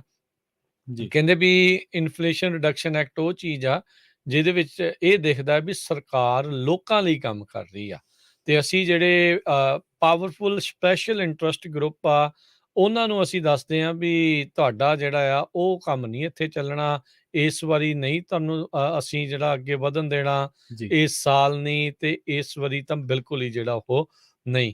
ਸੋ ਪਰ ਇਹ ਹੁਣ ਦੇਖਣ ਵਾਲੀ ਗੱਲ ਹੋਊਗੀ ਵੀ ਇੱਕ ਪਾਸੇ ਉਹ ਭਾਸ਼ਣ ਦੇ ਰਹੇ ਸੀਗੇ ਇਨਫਲੇਸ਼ਨ ਰਿਡਕਸ਼ਨ ਐਕਟ ਦੇ ਹੂੰ ਹੱਕ ਦੇ ਵਿੱਚ ਵੀ ਅਸੀਂ ਚਲੋ ਕੀਤਾ, ਚਲੋ ਉਹਨਾਂ ਨੇ ਜਿਹੜੀਆਂ ਕੀਤੀਆਂ ਉਹ ਆਪਣੇ ਹਿਸਾਬ ਦੇ ਨਾਲ ਉਹ ਪ੍ਰਮੋਟ ਕਰ ਰਹੇ ਆ ਵੀ ਬੜਾ ਵਧੀਆ ਅਸੀਂ ਜੀ ਜਿਹੜਾ ਉਹ ਕੰਮ ਕੀਤਾ ਆ। ਪਰ ਨਾਲ ਦੇ ਨਾਲ ਮੈਸੇਜਿੰਗ ਦੇ ਦੌਰਾਨ ਜਦੋਂ 8.5% ਦੀ ਇਨਫਲੇਸ਼ਨ ਰੇਟ ਜਿਹੜੀ ਉਹ ਦੇਖਣ ਨੂੰ ਆਉਂਦੀ ਆ ਤਾਂ ਉਹ ਬੜੀ ਪ੍ਰੋਬਲਮ ਵਾਲੀ ਗੱਲ ਆ। ਹੁਣ ਤੁਸੀਂ ਇਹਦੇ ਵਿੱਚ ਜੇ ਆਪਾਂ ਥੋੜੀ ਹੋਰ ਝਾਤਖੋਰੀ ਇਸ ਦੇ ਅੰਦਰ ਤੱਕ ਜਾਈਏ, ਹਾਂਜੀ ਸਰਕਾਰ ਦਾ ਆਪਣਾ ਜਿਹੜਾ ਫੂਡ ਇੰਡੈਕਸ ਆ ਉਹ ਪਿਛਲੇ ਸਾਲ ਦੇ ਮੁਕਾਬਲੇ ਯਾਨੀ ਕਿ ਰਾਸ਼ਨ ਪਾਣੀ ਖਾਣ ਪੀਣ ਵਾਲੀਆਂ ਚੀਜ਼ਾਂ ਹਾਂਜੀ ਉਹ ਤਕਰੀਬਨ 11.5% ਵੱਧ ਚੁੱਕੀਆਂ। ਵੱਧ ਚੁੱਕੇ ਹੋ 11.5% ਜਿਹੜਾ ਖਾਣ ਵਾਲੀਆਂ ਚੀਜ਼ਾਂ ਦਾ ਉਹ ਹੂੰ ਪ੍ਰਾਈਸ ਹੋਇਆ ਆ। ਹੂੰ 1979 ਦੀ ਮਈ ਤੋਂ ਬਾਅਦ ਦੇ ਵਿੱਚ ਇਹ ਹੁਣ ਇਹ ਤੱਕ ਦਾ ਸਭ ਤੋਂ ਵੱਡਾ ਜੰਪ ਆ। ਜੀ ਈਅਰ ਟੂ ਈਅਰ ਜਿਹੜਾ ਉਹ ਹੂੰ ਦੇਖਦੇ ਆ। ਹੂੰ ਸੋ ਹੁਣ ਤੁਸੀਂ ਇਹ ਹਿਸਾਬ ਲਾ ਲਓ ਫੂਡ ਪ੍ਰਾਈਸਿਸ ਜੁਲਾਈ ਮਹੀਨੇ ਦੇ ਨਾਲ ਅਗਸਤ ਮਹੀਨੇ ਦੇ ਵਿੱਚ ਤਕਰੀਬਨ 1% ਜਿਹੜਾ ਉਹ ਵੱਧ ਗਿਆ। ਆਟੇ ਦਾ ਭਾਅ 2.2% ਵਧਿਆ, ਜੀ ਆਲੂ 2.5%, ਹੂੰ ਮੱਖਣ 2% ਤੇ ਜਿਹੜੇ ਕੈਨਡ ਫਰੂਟ ਹੁੰਦੇ ਆ 3.4% ਇਨਕਰੀਜ਼ ਹੂੰ ਜਿਹੜੇ ਉਹ ਹੋਏ ਆ। ਸੋ ਇਸ ਸਾਰੀਆਂ ਚੀਜ਼ਾਂ ਦਾ ਅਸਰ ਹੈਗਾ ਜੀ ਨਜ਼ਰ ਬਿਲਕੁਲ ਆਉਂਦਾ। ਮੈਂ ਉਦਾਹਰਨ ਦਿੰਦਾ ਗਾਰਡਨਿੰਗ ਕਰਦੇ ਹੋਏ ਇੱਕ ਜਿਹੜੀ ਗਾਰਡਨ ਹੋਜ਼ ਹੁੰਦੀ ਆ ਹਾਂਜੀ ਪਾਣੀ ਪਾਉਣ ਵਾਲੀ ਜਿਹਨੂੰ ਆਖਦੇ ਆ, ਹੂੰ ਉਹ ਅੱਜ ਤੋਂ ਕੁਛ ਵਕਤ ਪਹਿਲਾਂ ਕੁਛ ਮਹੀਨੇ ਪਹਿਲਾਂ ਮੈਂ ਲੈ ਕੇ ਆਇਆ, ਉਹ $6 ਦੀ ਸੀ ਠੀਕ ਹੈ ਤੇ ਹੁਣ ਲੋੜ ਸੀਗੀ ਵੀ ਇੱਕ ਹੋਰ ਚਾਹੀਦੀ ਆ ਹੂੰ ਤੇ ਉਹ ਦੁੱਗਣਾ ਪ੍ਰਾਈਸ ਹੋ ਗਿਆ, 12 13 $12 $13 ਦੀ ਹੋ ਗਈ ਜੀ ਇੰਨੇ ਕੁ ਦੇ ਵਿੱਚ। ਸੋ ਹੂੰ ਜਦੋਂ ਛੋਟੀਆਂ ਚੀਜ਼ਾਂ ਜਦੋਂ ਅਚਾਨਕ ਐਡੇ ਛਾਲਾਂ ਵੱਜਦੀਆਂ ਆ ਹਾਂਜੀ ਉਹ ਤੁਹਾਡੀ ਜੇਬ ਨੂੰ ਇਦਾਂ ਨਹੀਂ ਪਤਾ ਲੱਗਦਾ, ਹੂੰ ਪਰ ਤੁਸੀਂ ਜਦੋਂ ਪਰਸੈਂਟੇਜ ਇਨਕਰੀਜ਼ ਇਹਨਾਂ ਸਾਰੀਆਂ ਚੀਜ਼ਾਂ ਦੇ ਵਿੱਚ ਦੇਖਦੇ ਆ ਉਹ ਹੈਰਾਨ ਕਰਨ ਵਾਲੀਆਂ ਹੁੰਦੀਆਂ ਆ ਵੀ ਭਾਈ ਬਣੀ ਕੀ ਜਾ ਰਿਹਾ ਆ। ਬਿਲਕੁਲ ਆਟੇ ਦਾ ਬੋਰਾ ਜੀ ਜਿਹੜਾ ਅੱਜ ਤੋਂ ਕੁਛ ਵਕਤ ਪਹਿਲਾਂ ਮੇ ਵੀ ਜਿਹੜਾ 16-17 ਦਾ ਸੀਗਾ, ਹੂੰ ਜਿਹੜਾ ਉਸ ਤੋਂ ਵੀ ਪਹਿਲਾਂ 12-13 ਦਾ ਸੀਗਾ, ਹਾਂ ਉਹ ਅੱਜ ਤੁਸੀਂ ਦੇਖੋ ਉਹ 21 22 ਬਾਈ $20 ਨੂੰ ਜਿਹੜਾ ਉਹ ਪਾਰ ਹੋਇਆ ਪਿਆ ਕਈ ਜੀ ਥਾਵਾਂ ਦੇ ਉੱਤੇ। ਜੀ ਸੋ ਆਮ ਲੋਕਾਂ ਦੇ ਲਈ ਇਸ ਚੀਜ਼ ਨੂੰ ਦੇਖਣਾ, ਹੂੰ ਇਸ ਚੀਜ਼ ਨੂੰ ਸਹਿਣਾ ਬੜਾ ਮੁਸ਼ਕਲ ਜਿਹੜਾ ਹੋਣਾ ਪਿਆ। ਜਿੱਦਾਂ ਤੁਸੀਂ ਜ਼ਿਕਰ ਕੀਤਾ ਸੀ ਸ਼ੁਰੂਆਤ 'ਚ ਬਜਟ ਦਾ, ਹਾਂਜੀ। ਇਹ ਇਕੱਲੇ ਸਰਕਾਰਾਂ ਦੇ ਬਜਟ ਨਹੀਂ, ਨਹੀਂ ਹਰ ਘਰ ਦੇ ਬਜਟ ਹਿੱਲ ਜਾਂਦੇ। ਜਿਹੜੇ ਆ ਉਹ ਡਾਵਾਂਡੋਲ ਹਾਂਜੀ। ਹੋ ਗਏ ਆ। $9 ਵਾਲਾ ਜਿਹੜਾ ਦੁੱਧ ਆ ਹੂੰ। ਉਹ ਹੁਣ $11 ਨੂੰ ਜਿਹੜਾ ਉਹ ਹੋ ਗਿਆ ਆ। ਹਾਂਜੀ। ਸੋ ਸਥਿਤੀ ਜਿਹੜੀ ਆ ਬੜੀ ਬੇਕਾਬੂ ਇਨਫਲੇਸ਼ਨ ਨੂੰ ਲੈ ਕੇ ਹੋ ਰਹੀ ਆ। ਇੱਥੇ ਇਹ ਤਰਕ ਵੀ ਕਈ ਲੋਕ ਦਿੰਦੇ ਨੇ ਜਾਂ ਆਉਂਦਾ ਆ ਵੀ ਇਹ ਜਿਹੜੀਆਂ ਕਾਰਪੋਰੇਟਸ ਨੇ ਉਹ ਆਪਣੇ ਮੁਨਾਫੇ ਜਿਹੜੇ ਉਹ ਉਹਨਾਂ ਦੀ ਘਟਾਉਂਦੀਆਂ greed ਨਹੀਂ ਆ। ਕਰਕੇ। ਹਾਂ, ਉਹ ਉਸ ਲਾਲਚ ਦੇ ਵਿੱਚ ਉਹ ਆਪਣਾ ਪ੍ਰੋਫਿਟ ਓਨਾ ਹੀ ਰੱਖਦਾ ਜਿਹਦੇ ਕਰਕੇ ਲੋਕਾਂ ਨੂੰ ਕੋਈ ਰਾਹਤ ਨਹੀਂ ਦਿੰਦੇ ਜੀ। ਤੇ ਉਹ ਚੀਜ਼ਾਂ ਓਨੀਆਂ ਮਹਿੰਗੀਆਂ। ਹੁਣ ਰਾ ਮਟੀਰੀਅਲ ਵੀ ਮਹਿੰਗਾ ਹੋਇਆ, ਇਹਦੇ ਵਿੱਚ ਤਾਂ ਕੋਈ ਦੋ ਰਾਵਾਂ ਨਹੀਂ ਆ ਵੀ ਉਹਨਾਂ ਨੇ ਜਿਹੜੀ ਕਾਰਪੋਰੇਟ ਉਹਨੇ ਤਾਂ ਦੇਖੋ ਆਪਣਾ ਫਾਇਦਾ ਹੀ ਦੇਖਣਾ। ਜੀ, ਜੀ। ਉਹ ਮੇ ਵੀ ਕੋਈ ਕਿਤੇ ਹੋਊਗਾ ਕੋਈ ਟਾਵਾਂ ਕਾਰਪੋਰੇਟ ਤੁਹਾਨੂੰ ਜਿਹੜਾ ਕੋਈ ਨਜ਼ਰ ਆਵੇ ਵੀ ਜਿਹੜੇ ਲੋਕਾਂ ਦੇ ਲਈ ਥੋੜਾ ਬਹੁਤਾ ਆਪਣੇ ਆਪ ਨੂੰ ਸੱਟ ਜਿਹੜੀ ਉਹ ਸਹਿ ਲਵੇ। ਹਾਂਜੀ। ਪਰ ਮੋਸਟਲੀ ਆਪਾਂ ਦੇਖਦੇ ਹਾਂ ਵੀ ਦੇ ਡੋਂਟ ਕੇਅਰ, ਉਹਨਾਂ ਨੂੰ ਉਹ ਚੀਜ਼ਾਂ ਦਾ ਨਹੀਂ ਆ। ਰਾ ਮਟੀਰੀਅਲ ਦੀ ਸਥਿਤੀ ਇੱਥੇ ਤੱਕ ਪਹੁੰਚ ਕੇ ਫਿਰ ਪ੍ਰੋਡਕਸ਼ਨ ਤੋਂ ਬਾਅਦ ਚ ਜਿਹੜਾ ਜੋ ਹੁਣ ਸਥਿਤੀ ਇਸ ਟਾਈਮ ਬਣੀ ਪਈ ਆ ਉਹ ਬੜੀ ਖਰਾਬ ਜਿਹੜੀ ਹੋਈ ਆ। ਹੁਣ ਇਨਫਲੇਸ਼ਨ ਜਿਹੜੀ ਮਹਿੰਗਾਈ ਇਸ ਟਾਈਮ ਆਈ ਪਈ ਆ। ਪਹਿਲੋਂ ਪ੍ਰਵੀਨ ਸਪਲਾਈ ਚੇਨ ਦੀ ਜਿਹੜੀ ਪ੍ਰੋਬਲਮ ਸੀ, ਦਿੱਕਤ ਸਪਲਾਈ ਸੀ। ਡਿਮਾਂਡ ਦੀ, ਜੀ। ਡਿਮਾਂਡ ਬਹੁਤ ਜ਼ਿਆਦਾ ਸੀ, Supply ਸਪਲਾਈ ਦੀ। ਦੀ ਉਦੋਂ ਦਿੱਕਤ ਸੀਗੀ ਚਾਈਨਾ ਨੂੰ ਲੈ ਕੇ ਤੇ ਹੋਰ ਕੋਵਿਡ ਦਾ ਉਹ ਸਾਰਾ ਦੌਰ ਆਪਾਂ ਜਿਹੜਾ ਉਹ ਦੇਖਿਆ। ਫਿਰ ਚੀਜ਼ਾਂ ਜਿਹੜੀਆਂ ਬਹੁਤ ਜ਼ਿਆਦਾ ਬਣਾ ਲਈਆਂ। ਜਦੋਂ ਮੰਗ ਵੱਧ ਗਈ ਹਾਂਜੀ। ਚੀਜ਼ਾਂ ਘੱਟ, ਆਟੋਮੈਟਿਕਲੀ ਉਹਨਾਂ ਦੀ ਕੀਮਤਾਂ ਵਧਣੀਆਂ ਵਧਣੀਆਂ। ਸ਼ੁਰੂ ਹੋ ਗਈਆਂ। ਜੀ। ਕੀਮਤਾਂ ਜਿਹੜੀਆਂ ਇੱਕ ਵਾਰੀ ਵੱਧ ਜਾਂਦੀਆਂ ਫਿਰ ਘਟਦੀਆਂ ਔਖੀਆਂ ਹੀ ਆ। ਫਿਰ ਉਹ ਆਪਾਂ ਦੇਖਦੇ ਹਾਂ ਵੀ ਉਹਨਾਂ ਵਿੱਚ ਹੌਲੀ ਗਿਰਾਵਟ ਆਉਂਦੀ ਹੈ ਜੇ ਆਵੇ ਤਾਂ। ਜੀ। ਪਰ ਇਹ ਜਿਹੜੀ ਸਥਿਤੀ ਹੈ ਇਸ ਟਾਈਮ ਜਿਹੜੀ ਇਨਫਲੇਸ਼ਨ ਇੱਕ ਇਹ ਮੈਜਰ ਹੀ ਇਹੀ ਆ ਹਾਂਜੀ। ਵੀ ਸੇਮ ਚੀਜ਼ year to year, month to month ਉਹਨਾਂ ਦੇ ਭਾਅ ਦੇ ਵਿੱਚ, ਗੁੱਡਸ ਐਂਡ ਸਰਵਿਸਿਜ਼ ਦੇ ਵਿੱਚ ਕੀ ਫਰਕ ਪੈ ਰਿਹਾ, ਕਿੱਦਾਂ ਇਕਨੋਮੀ ਦੇ ਵਿੱਚ ਜਿਹੜਾ ਇਸ ਦਾ ਅਸਰ ਆ ਰਿਹਾ ਹੈ। ਪਿਛਲੇ ਦਿਨੀ BBC ਦੀ ਇੱਕ ਰਿਪੋਰਟ ਮੈਂ ਹੁਣੇ ਪੜ੍ਹ ਰਿਹਾ ਸੀਗਾ। ਜਦੋਂ ਜੂਨ ਮਹੀਨੇ ਦੇ ਵਿੱਚ ਅਮਰੀਕਾ ਦੀ ਮਹਿੰਗਾਈ ਸਿਖਰਾਂ ਤੇ ਸੀ, ਜਿਹੜੀਆਂ ਰਿਪੋਰਟਾਂ ਦਾ ਤੁਸੀਂ ਜ਼ਿਕਰ ਕੀਤਾ 9% ਤੋਂ ਉੱਤੇ ਸੀ। ਹਾਂਜੀ, ਹਾਂਜੀ।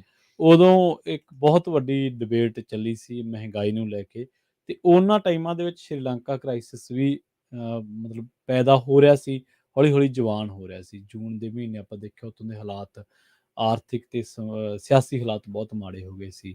ਪਾਕਿਸਤਾਨ ਦੇ ਵਿੱਚ ਵੀ ਇਹੀ ਹਾਲਾਤ ਸੀ। ਤਾਂ ਉਦੋਂ ਪ੍ਰੈਡਿਕਸ਼ਨਸ, ਉਦੋਂ ਜਿਹੜੇ ਵਿਸ਼ਵ ਭਰ ਦੇ ਅੰਦਾਜ਼ੇ ਸੀ ਉਹ ਇਹੀ ਸੀ ਕਿ ਅਮਰੀਕੀ ਇਸ ਟਾਈਮ ਸਭ ਤੋਂ ਜ਼ਿਆਦਾ ਜੇ ਮਹਿੰਗਾਈ ਦੀ ਮਾਰ ਚੱਲ ਰਿਹਾ ਤੇ ਉਹਨਾਂ ਦੇ ਵਿੱਚੋਂ ਅਮਰੀਕਾ ਵੀ ਇੱਕ ਹੈ। ਹੁਣ ਕਈ ਬੰਦੇ ਜਿਹੜੇ ਆ ਉਹ ਮੇਰੇ ਵਰਗੇ ਸਿੱਧ ਪੱਧਰੇ ਉਹ ਕਹਿੰਦੇ ਹੈ ਅਮਰੀਕਾ 'ਚ ਵੀ ਮਹਿੰਗਾਈ ਲੋਕਾਂ ਨੂੰ ਰੜਕਦੀ ਹੈ। ਮਹਿੰਗਾਈ ਹੈ। ਜਦੋਂ ਤੁਸੀਂ ਵੱਧ ਪੇ ਕਰੋਗੇ ਤੁਹਾਨੂੰ ਰੜਕੂਗਾ। ਜਿਹੜੀ ਚੀਜ਼ $6 ਦੀ ਹੈ ਜਦੋਂ 12 ਦੇਣੇ ਪੈਣਗੇ ਤੁਹਾਨੂੰ ਰੜਕੂਗਾ, ਮਹਿਸੂਸ ਹੋਊਗਾ।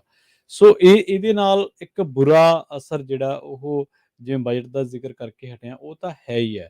ਨਾਲ ਪਰ ਇੱਕ ਇਹ ਵੀ ਹੈ ਕਿ ਇਹ ਜੇ ਮਹਿੰਗਾਈ ਜ਼ਿਆਦਾ ਟਾਈਮ ਦੇਸ਼ ਦੇ ਵਿੱਚ ਰਹਿੰਦੀ ਹੈ ਤਾਂ ਫਿਰ ਦੇਸ਼ ਇੱਕ ਮੰਦੀ ਵੱਲ ਧੱਕਿਆ ਜਾਂਦਾ, ਜਿਹਦੇ 'ਚੋਂ ਫਿਰ ਦੇਸ਼ ਨੂੰ ਆਰਥਿਕ ਤੌਰ 'ਤੇ ਰਿਕਵਰੀ ਕਰਨ 'ਚ ਟਾਈਮ ਲੱਗ ਜਾਂਦਾ। ਕਿਉਂਕਿ ਪਰ ਅੱਜ ਖਰਚ ਰਹੇ ਹੋ, ਮਹੀਨਾ, 2 ਮਹੀਨੇ, 6 ਮਹੀਨੇ, ਕਿੰਨਾ ਕੁ ਚਿਰ ਤੁਹਾਡੀ ਪਰਚੇਜ਼ਿੰਗ ਪਾਵਰ ਇਸ ਕਦਰ ਦੀ ਰਹੂਗੀ? ਉਹਨੇ ਘਟਣਾ ਵਾ। ਮਹਿੰਗਾਈ ਜਿਹੜੀ ਆ ਉਹ ਕਿਸੇ ਵੀ ਕੰਜ਼ਿਊਮਰ ਦੀ, ਕਿਸੇ ਵੀ ਕਸਟਮਰ ਦੀ ਪਰਚੇਜ਼ਿੰਗ ਪਾਵਰ ਉਹ ਲੰਬਾ ਟਾਈਮ ਮੇਨਟੇਨ ਨਹੀਂ ਰੱਖ ਸਕਦਾ। ਇਹੀ ਕਾਰਨ ਹੈ ਕਿ ਅੱਜ ਭਾਰਤ ਦਾ 80 ਕਰੋੜ ਬੰਦਾ, ਸਰਕਾਰ ਖੁਦ ਮੰਨਦੀ ਹੈ ਵੀ ਆਉਣ ਵਾਲੇ ਟਾਈਮ 'ਚ ਸਾਨੂੰ ਜਿਹੜਾ ਸਾਡਾ ਆਟਾ ਦਾਲ ਸਕੀਮ ਆ ਇਹ ਹੋਰ ਲੋਕਾਂ ਤੱਕ ਪਹੁੰਚਾਉਣੀ ਪਊਗੀ। 25 ਕਰੋੜ ਬੰਦਾ ਉੱਥੇ ਮਸਲਾ ਤਾਂ ਚੱਲ ਇੱਥੋਂ ਦਾ, ਪਰ ਫਿਰ ਵੀ ਮੇਰੇ ਅੰਕੜੇ ਯਾਦ ਆ 1-2, 25 ਕਰੋੜ ਬੰਦਾ ਉੱਥੇ ਵਿਚਾਰਾ ਸੱਜਰਾ ਮੱਧ ਵਰਗ ਤੋਂ ਗਰੀਬ ਵਰਗ ਦੇ ਵਿੱਚ ਹੋ ਗਿਆ।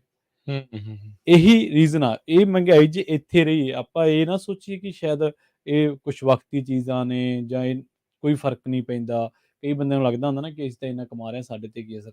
ਅਸਰ ਉਹਨਾਂ ਤੇ ਪੈਣਾ ਵਾ। ਜਿਹੜਾ ਜਿਹਦੇ ਕੋਲੇ ₹150 ਉਹਦੀ ਤੇ ਓਨਾ ਪੈ ਜਾਣਾ, ਜਿਹਦੇ ਕੋਲੇ 15-10 ਗੁਣਾ ਘੱਟ ਹੋਏ ਤੇ ਓਨਾ ਪੈ ਜਾਣਾ। ਪਰ ਐਟ ਦੀ ਐਂਡ ਪੈਣਾ ਵਾ। ਜਦੋਂ ਪਰਚੇਜ਼ਿੰਗ ਪਾਵਰ ਘਟਦੀ ਹੈ ਫਿਰ ਇਨਫਲੇਸ਼ਨ ਦੇ ਨਾਲ ਇੱਕ ਹੋਰ ਸ਼ਬਦ ਜੁੜਨਾ ਸ਼ੁਰੂ ਹੋ ਜਾਂਦਾ, ਰਿਸੈਸ਼ਨ। ਉਹ ਫਿਰ ਇਹ ਦੋਨੇ ਐਸੀਆਂ ਟਰਮਾਂ ਜਿਹੜੀਆਂ ਹੈ ਤਾਂ ਇੱਕ ਦੂਜੇ ਦੀਆਂ ਮਤਲਬ ਇੱਕ ਬਿਮਾਰੀ ਨਾਲ ਦੂਜੀ ਬਿਮਾਰੀ ਆਉਣੀ ਸਾਈਡ ਇਫੈਕਟ। ਤੇ ਪਰ ਮਹਿੰਗਾਈ ਦਾ ਜਿਹੜਾ ਰਿਸੈਸ਼ਨ ਉਹ ਸਰਕਾਰਾਂ ਲੈਵਲ ਦਾ ਕੰਮ ਚਲੇ ਜਾਂਦਾ, ਪਰ ਮਹਿੰਗਾਈ ਜਦੋਂ ਤੰਗ ਕਰਦੀ ਤਾਂ ਆਮ ਬੰਦੇ ਨੂੰ ਉਹ ਫਿਰ ਬੱਚਿਆਂ ਦੀਆਂ ਸ਼ੌਂਕਾਂ ਨੂੰ ਵੀ ਕੱਟ ਲਾਉਂਦਾ, ਰੋਜ਼ਮਰਾ ਦੀਆਂ ਜਿਹੜੀਆਂ ਜ਼ਰੂਰਤਾਂ ਉਹਨਾਂ ਨੂੰ ਵੀ ਕੱਟ ਲਾਉਂਦਾ। ਬਿਲਕੁਲ ਜੀ। ਇਨਫਲੇਸ਼ਨ ਤੇ ਰਿਸੈਸ਼ਨ, ਇਨਫਲੇਸ਼ਨ ਨੂੰ ਹਟਾਉਣ ਦੇ ਲਈ ਹੀ ਜਿਹੜੀ ਇਸ ਟਾਈਮ ਫੈਡਰਲ ਰਿਜ਼ਰਵ ਆ ਜਦੋਜਹਿਦ ਦੇ ਵਿੱਚ ਆ। ਜੀ। ਉਹਨਾਂ ਨੇ ਇਸ ਸਾਲ 4 ਕੁ ਵਾਰੀ ਸ਼ਾਇਦ ਇੰਟਰਸਟ ਰੇਟ ਵਧਾ ਦਿੱਤੇ ਆ, ਠੀਕ ਹੈ। ਪੌਣਾ % ਕਰਕੇ ਹੂੰ, ਆਪਾਂ ਕਾਫੀ ਜਿਹੜਾ ਅੱਗੇ ਨਿਕਲ ਗਏ ਆ। ਹੂੰ, ਇਤਿਹਾਸਿਕ ਤੌਰ ਦੇ ਉੱਤੇ ਜਿਹੜਾ ਸੈਂਟਰਲ ਬੈਂਕ ਉਹ ਹਾਂਜੀ, ਬਾਕੀ ਬੈਂਕਾਂ ਨੂੰ ਮਨੀ ਦਿੰਦਾ ਆ, ਦਿੰਦਾ, ਉਹ ਹਾਂਜੀ, ਉਹ ਜਿਹੜਾ ਵਿਆਜ ਦਰ ਆ ਹੂੰ, ਉਹ ਹੌਲੀ-ਹੌਲੀ ਵਧਾ ਰਹੇ। ਓਬਵੀਅਸਲੀ ਜਦੋਂ ਉਹ ਵਿਆਜ ਦਰ ਵਧਣਾ ਤੇ ਵਧੂਗੀ ਤੇ ਲੋਕਾਂ ਤੇ ਆਲ ਕੰਜ਼ਿਊਮਰ ਤੱਕ ਬੈਂਕ ਨੇ ਗਾਂਹ ਜਿਹੜੀ ਲੈਂਡਿੰਗ ਹਾਂ, ਦੇਣੀ ਆ ਉਹਦੇ ਤੇ ਜਿਹੜਾ ਅਸਰ ਹੋਣਾ ਹੀ ਹੋਣਾ ਆ। ਜੀ, ਜੀ, ਉਹ ਉੱਥੇ ਤੱਕ ਜਿਹੜਾ ਉਹ ਅੱਗੇ ਪਹੁੰਚ ਗਿਆ। ਸੋ ਤੁਸੀਂ ਵੀ ਸਰੋਤਿਓ ਜ਼ਰੂਰ ਆਪਣੇ ਵਿਚਾਰ ਇਸ ਦੇ ਉੱਤੇ ਜਿਹੜੇ ਉਹ ਸਾਂਝੇ ਕਰ ਸਕਦੇ ਆ। ਤੁਹਾਨੂੰ ਕੀ ਲੱਗਦਾ ਆ ਵੀ ਸਰਕਾਰ ਕੀ ਕਰ ਸਕਦੀ ਆ, ਜਾਂ ਸਰਕਾਰ ਦੀਆਂ ਕਿਹੜੀਆਂ ਪਾਲਿਸੀਜ਼ ਇਸ ਦੇ ਵਿੱਚ ਆ ਸਕਦੀਆਂ ਆ, ਜਾਂ ਉਹ ਨਿਕੰਮੀਆਂ ਸੀਗੀਆਂ, ਜਾਂ ਕੋਈ ਚੰਗੀ ਚੀਜ਼ ਆ ਸਕਦੀ ਆ ਜਿਹਦੇ ਨਾਲ ਇਸ ਚੀਜ਼ ਦੇ ਉੱਤੇ ਜਿਹੜਾ ਉਹ ਅਸਰ ਹੋਵੇ। ਜ਼ਰੂਰ ਆਪਣੇ ਵਿਚਾਰ ਜਿਹੜੇ ਉਹ ਸਾਂਝੇ ਕਰਿਓ। ਬ੍ਰੇਕ ਤੋਂ ਬਾਅਦ ਦੇ ਵਿੱਚ ਇਹਨਾਂ ਇੰਟਰਸਟ ਰੇਟਸ ਦੇ ਨਾਲ ਰਿਸੈਸ਼ਨ ਦਾ ਖਤਰਾ ਕਿੱਦਾਂ ਬਣਿਆ ਪਿਆ ਆ, ਜੀ, ਰਿਸੈਸ਼ਨ ਦੀ ਦਸਤਕ ਕੀ ਆਖਦੀ ਆ, ਕੀ ਹੂੰ, GDP ਅਮਰੀਕਾ ਦੀ ਨੇ ਜਿਹੜਾ ਉਹ ਦੱਸਿਆ ਆ, ਉਹਦੇ ਬਾਰੇ ਆਪਾਂ ਚਰਚਾ ਜਿਹੜੀ ਉਹ ਕਰਾਂਗੇ। ਜੁੜੇ ਰਹੋ ਇੱਧਰ ਪੰਜਾਬੀ ਰੇਡੀਓ USA ਨਾਲ, ਤੇ ਆਪਣੇ ਵਿਚਾਰ ਜੇ ਸਾਂਝੇ ਕਰਨੇ ਹੋਣ ਤਾਂ ਕਾਲ ਕਰ ਲਿਓ 408 272 52 100 ਦੇ ਉੱਤੇ।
ਬ੍ਰੇਕ ਤੋਂ ਬਾਅਦ ਇੱਕ ਵਾਰ ਮੁੜ ਤੋਂ ਤੁਹਾਡਾ ਸਾਰਿਆਂ ਦਾ ਸਵਾਗਤ ਹੈ ਪ੍ਰੋਗਰਾਮ ਸਾਂਝੀ ਸਾਥ ਦੇ ਵਿੱਚ। ਆਪਾਂ ਚਰਚਾ ਕਰ ਰਹੇ ਹਾਂ ਮਹਿੰਗਾਈ ਦੇ ਬਾਰੇ, ਨਾਲ ਜੋੜਦੇ ਹਾਂ ਰਾਜਕਰਨਵੀਰ ਸਿੰਘ ਜੀ ਨੂੰ। ਰਾਜਕਰਨਵੀਰ ਸਿੰਘ ਜੀ, ਇੱਕ ਵਾਰ ਮੁੜ ਤੋਂ ਤੁਹਾਡਾ ਵੀ ਸਵਾਗਤ ਹੈ ਜੀ। ਸਤਿ ਸ਼੍ਰੀ ਅਕਾਲ। ਧੰਨਵਾਦ ਪ੍ਰਵੀਨ ਜੀ। ਪੰਜਾਬੀ ਰੇਡੀਓ USA ਸੁਣ ਰਹੇ ਸਾਰੇ ਸਰੋਤਿਆਂ ਨੂੰ ਇੱਕ ਵਾਰੀ ਫੇਰ ਨਿੱਘੀ ਜੀ ਆਇਆਂ ਨੂੰ, ਸਭ ਦਾ ਸਵਾਗਤ ਹੈ ਪ੍ਰੋਗਰਾਮ ਸਾਂਝੀ ਸਾਥ ਦੇ ਵਿੱਚ। ਸੋ ਇਨਫਲੇਸ਼ਨ ਦੀ ਆਪਾਂ ਗੱਲ ਕਰ ਰਹੇ ਸੀ, ਰਿਸੈਸ਼ਨ ਦਾ ਮੈਂ ਜ਼ਿਕਰ ਕੀਤਾ ਸੀਗਾ ਵੀ ਕਿਸ ਤਰੀਕੇ ਦੇ ਨਾਲ। ਸੋ ਜਿਹੜੀ ਅਮਰੀਕਾ ਦੀ GDP ਹੈ, ਜਿਸ ਨੂੰ ਗ੍ਰੋਸ ਡੋਮੈਸਟਿਕ ਪ੍ਰੋਡਕਟ ਆਖਿਆ ਜਾਂਦਾ ਆ, ਵੀ ਉਹ ਪਿਛਲੇ 2 ਕੁਆਰਟਰਸ ਦੇ ਵਿੱਚ, ਯਾਨੀ ਕਿ ਪਿਛਲੇ 6 ਮਹੀਨਿਆਂ ਦੇ ਵਿੱਚ ਸੁੰਗੜੀ ਆ ਜੀ, ਸ਼ਰਿੰਕ ਹੋਈ ਆ, ਜਿਸ ਦਾ ਮਤਲਬ ਇਹ ਹੁੰਦਾ ਤਕਰੀਬਨ ਵੀ ਰਿਸੈਸ਼ਨ ਦੀ ਦਸਤਕ ਆ। ਕਿਹੜੇ ਮੀਡੀਆ ਤੋਂ ਤੁਸੀਂ ਦੇਖ ਰਹੇ ਆ, ਉਸ ਹਿਸਾਬ ਦੇ ਨਾਲ ਤੁਹਾਨੂੰ ਉਹਦਾ ਕਰ ਦੇਣਾ। ਜਿਹੜਾ ਜੇ ਕੋਈ ਹੁੰਦਾ ਵੀ ਜਿਹੜਾ ਸਰਕਾਰ ਪੱਖੀ ਆ, ਉਹਨੇ ਕਹਿਣਾ ਵੀ ਰਿਸੈਸ਼ਨ ਦੀ ਦਸਤਕ ਆ, ਤੇ ਜਿਹੜਾ ਉਸ ਤੇ ਉਲਟਾ ਵਾਲਾ ਹੁੰਦਾ ਉਹਨੇ ਕਹਿਣਾ ਰਿਸੈਸ਼ਨ ਆ ਗਿਆ ਆ। ਇਕਨੋਮਿਸਟ ਵੀ ਜਿਹੜੇ ਇਸ ਦੇ ਉੱਤੇ ਵੰਡੇ ਹੋਏ ਆ, ਵੀ ਉਹ ਵੀ ਆਪੋ ਆਪਣੇ ਹਿਸਾਬ ਦੇ ਨਾਲ ਦੱਸਦੇ ਆ ਵੀ ਭਾਈ ਇਹ ਅਜੇ ਇਹਨੂੰ ਆਪਾਂ ਕਹਿ ਨਹੀਂ ਸਕਦੇ, ਕਹਿੰਦੇ ਵੀ ਨਹੀਂ ਜੀ, ਅਨਅਫੀਸ਼ੀਅਲ ਡੈਫੀਨੇਸ਼ਨ ਦੇ ਹਿਸਾਬ ਦੇ ਨਾਲ ਰਿਸੈਸ਼ਨ ਜਿਹੜਾ ਉਹ ਆ ਗਿਆ ਆ। ਹੁਣ ਜਦੋਂ ਇਨਫਲੇਸ਼ਨ ਦੇ ਉੱਤੇ ਕਾਬੂ ਪਾਉਣ ਦੀ ਕੋਸ਼ਿਸ਼ ਕਰ ਰਹੇ ਆ ਜਿਹੜਾ ਫੈਡਰਲ ਰਿਜ਼ਰਵ ਆ, ਉਸ ਦੇ ਤਹਿਤ ਇਹਨਾਂ ਨੇ ਜਿਹੜਾ ਆਪਾਂ ਵਿਆਜ ਦਰਾਂ ਦੀ ਗੱਲ ਕੀਤੀ ਸੀ ਵੀ ਇੰਟਰਸਟ ਰੇਟਸ ਸੈਂਟਰਲ ਬੈਂਕ ਦੇ ਉਹ ਵਧਾਏ ਜਾ ਰਹੇ ਆ। ਅੱਜ ਸਤੰਬਰ ਮਹੀਨੇ ਦੇ ਵਿੱਚ ਮਿਲਦਾ ਅਗਲੇ ਵੀਕ ਫਿਰ ਇਹਨਾਂ ਨੇ ਮੀਟਿੰਗ ਆ ਫੈਡਰਲ ਰਿਜ਼ਰਵ ਦੇ ਜਿਹੜੇ ਚੇਅਰਪਰਸਨਸ ਹੈਗੇ ਆ, ਉਸ ਬੋਰਡ ਦੇ ਵਿੱਚ ਬੈਠਦੇ ਆ, ਉਹਨਾਂ ਨੇ ਬੈਠਣਾ ਆ, ਤੇ ਤਕਰੀਬਨ ਤੈਅ ਆ ਵੀ 75 ਬੇਸਿਸ ਪੁਆਇੰਟ ਜਾਂ 0.25% ਜਿਹਨੂੰ ਕਹਿ ਲਓ ਵੀ ਉਹ ਇੰਟਰਸਟ ਰੇਟ ਵਧਾਉਣ ਜਾ ਰਹੇ ਆ। ਉਹਦਾ ਮਤਲਬ ਆ ਵੀ ਬਾਕੀ ਜਿਹੜੇ ਬੈਂਕ ਆ ਉਹਨਾਂ ਨੇ ਵੀ ਅੱਗੇ ਜਿਹੜੇ ਇੰਟਰਸਟ ਰੇਟ ਆ ਉਹ ਵਧਾ ਦੇਣੇ ਆ। ਰੀਅਲ ਏਸਟੇਟ ਦੀ ਮਾਰਕੀਟ ਅੱਗੇ ਇਸ ਦੇ ਕਰਕੇ ਖੜ ਗਈ ਆ, ਉਹ ਕਾਫੀ ਸਟੈਗਨੈਂਟ ਜਿਹੜਾ ਉਹ ਉਹਦੇ ਵਿੱਚ ਆਇਆ ਵੀ ਕੰਮ ਜਿਹੜਾ ਉਹ ਰੁਕਿਆ ਪਿਆ, ਕਿਉਂਕਿ ਮੌਰਗੇਜ ਦੇ ਇੰਟਰਸਟ ਰੇਟਸ ਉਹ ਡਬਲ ਹੋ ਚੁੱਕੇ ਆ ਅੱਜ ਤੋਂ ਤੁਸੀਂ ਕਹ ਲਓ ਵੀ 6 ਮਹੀਨੇ ਪਹਿਲੋਂ ਦੇ ਮੁਕਾਬਲੇ। ਜਿਹੜੀ ਉਹ ਸਥਿਤੀ ਇੱਥੇ ਜਿਹੜੀ ਉਹ ਬਣੀ ਪਈ ਆ। ਸੋ ਹੁਣ ਇਨਫਲੇਸ਼ਨ ਦੇ ਉੱਤੇ ਕਾਬੂ ਪਾਉਣ ਦੇ ਲਈ ਫੈਡਰਲ ਰਿਜ਼ਰਵ ਬੜੇ ਚਿਰ ਤੋਂ ਆਖ ਰਿਹਾ ਵੀ ਭਾਈ ਅਸੀਂ ਆਪਣੀ ਪਾਲਿਸੀਜ਼ ਦੇ ਵਿੱਚ ਕੋਈ ਢਿੱਲ ਨਹੀਂ ਦੇਣੀ, ਅਸੀਂ ਲਗਾਤਾਰ ਇੰਟਰਸਟ ਰੇਟ ਜਿਹੜੇ ਉਹ ਵਧਾਈ ਜਾਣੇ ਆ ਜਿੰਨੀ ਦੇਰ ਤੱਕ ਇਨਫਲੇਸ਼ਨ ਕਾਬੂ ਨਹੀਂ ਆ ਜਾਂਦਾ। ਇਹ ਆਸ ਲਈ ਬੈਠੇ ਆ ਵੀ ਇਸ ਤਰੀਕੇ ਦੇ ਨਾਲ ਇੰਟਰਸਟ ਰੇਟ ਵਧਾ ਕੇ ਤੇ ਅਸੀਂ ਸੌਫਟ ਲੈਂਡਿੰਗ ਕਰ ਲਾਂਗੇ। ਸੌਫਟ ਲੈਂਡਿੰਗ ਤੋਂ ਭਾਵ ਇਹਨਾਂ ਦਾ ਇਹ ਆ ਵੀ ਹਾਂ, ਥੋੜੀਆਂ ਬਹੁਤੀਆਂ ਜੌਬਸ ਅਸੀਂ ਲੂਜ਼ ਕਰ ਲਾਂਗੇ, ਪਰ ਮਹਿੰਗਾਈ ਦੀ ਦਰ ਥੱਲੇ ਆ ਜਾਊਗੀ, ਤੇ ਜਦੋਂ ਉਹ ਹੋ ਗਿਆ ਤੇ ਸੁਖਾਲਾ ਜਿਹਾ ਕੰਮ ਹੋ ਜਾਊਗਾ। ਪਰ ਜੋ ਸੋਚਦੇ ਆ ਉਹ ਹੁੰਦਾ ਨਹੀਂ ਹੁੰਦਾ। ਬਿਲਕੁਲ ਆਪਾਂ ਆਲਰੇਡੀ ਖਬਰਾਂ ਕਰ ਰਹੇ ਆ, ਦੱਸ ਰਹੇ ਆ ਵੀ ਜਿਹੜੇ ਜਿਹਨੂੰ ਪਿੰਕ ਸਲਿੱਪ ਜਿਹੜਾ ਇੱਥੇ ਸ਼ਬਦ ਵਰਤਿਆ ਜਾਂਦਾ ਆ, ਲੇ ਆਫ ਜਾਂ ਨੌਕਰੀ ਤੋਂ ਕੱਢਣ ਦਾ, ਉਹ ਕਈ ਥਾਵਾਂ ਦੇ ਉੱਤੇ ਕੰਮ ਆਲਰੇਡੀ ਸ਼ੁਰੂ ਹੋ ਚੁੱਕਾ ਹੋਇਆ। ਕਈ ਇੰਡਸਟਰੀਜ਼ ਦੇ ਵਿੱਚ ਆਪਾਂ ਨੂੰ ਦੇਖਣ ਨੂੰ ਮਿਲ ਰਿਹਾ ਆ, ਪਰ ਇਹ ਇੰਡਸਟਰੀ ਬੜੀ ਭੰਬਲ ਭੂਸਾ ਪਾ ਗਈ ਆ।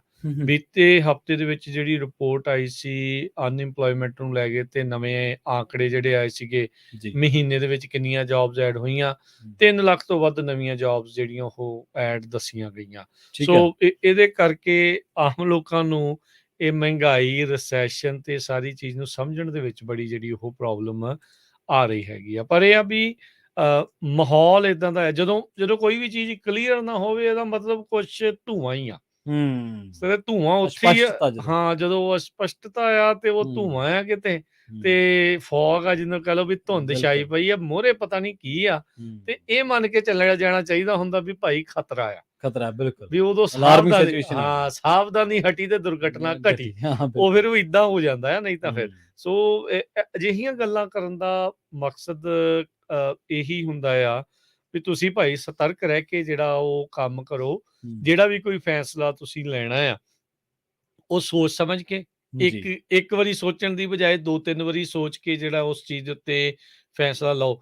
ਬਹੁਤ ਵਾਰੀ ਆਪਾਂ ਨੂੰ ਪ੍ਰਵੀਨ ਕਹਿ ਦਿੰਦੇ ਆ, ਯਾਰ ਤੁਸੀਂ ਨੈਗੇਟਿਵ ਕਰ ਦਿੰਦੇ ਆ, ਤੁਸੀਂ ਡਰਾ ਦਿੰਦੇ ਆ। ਭਾਈ ਜੇ ਇਦਾਂ ਕਿਤੇ ਕੋਈ ਗਲਤ ਡਿਸੀਜਨ ਲੈਣ ਤੋਂ ਬਚ ਜਾਵੇ ਹਾਂਜੀ। ਤਾਂ ਫਾਇਦਾ ਹੀ ਆ। ਹੂੰ।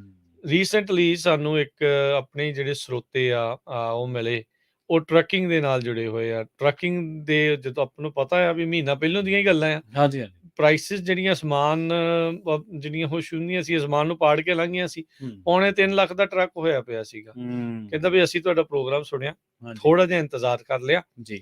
ਤੇ ਹੁਣ ਉਹੀ ਟਰੱਕ ਦੀ ਪ੍ਰਾਈਸ ਪੌਣੇ 2 ਲੱਖ ਆ।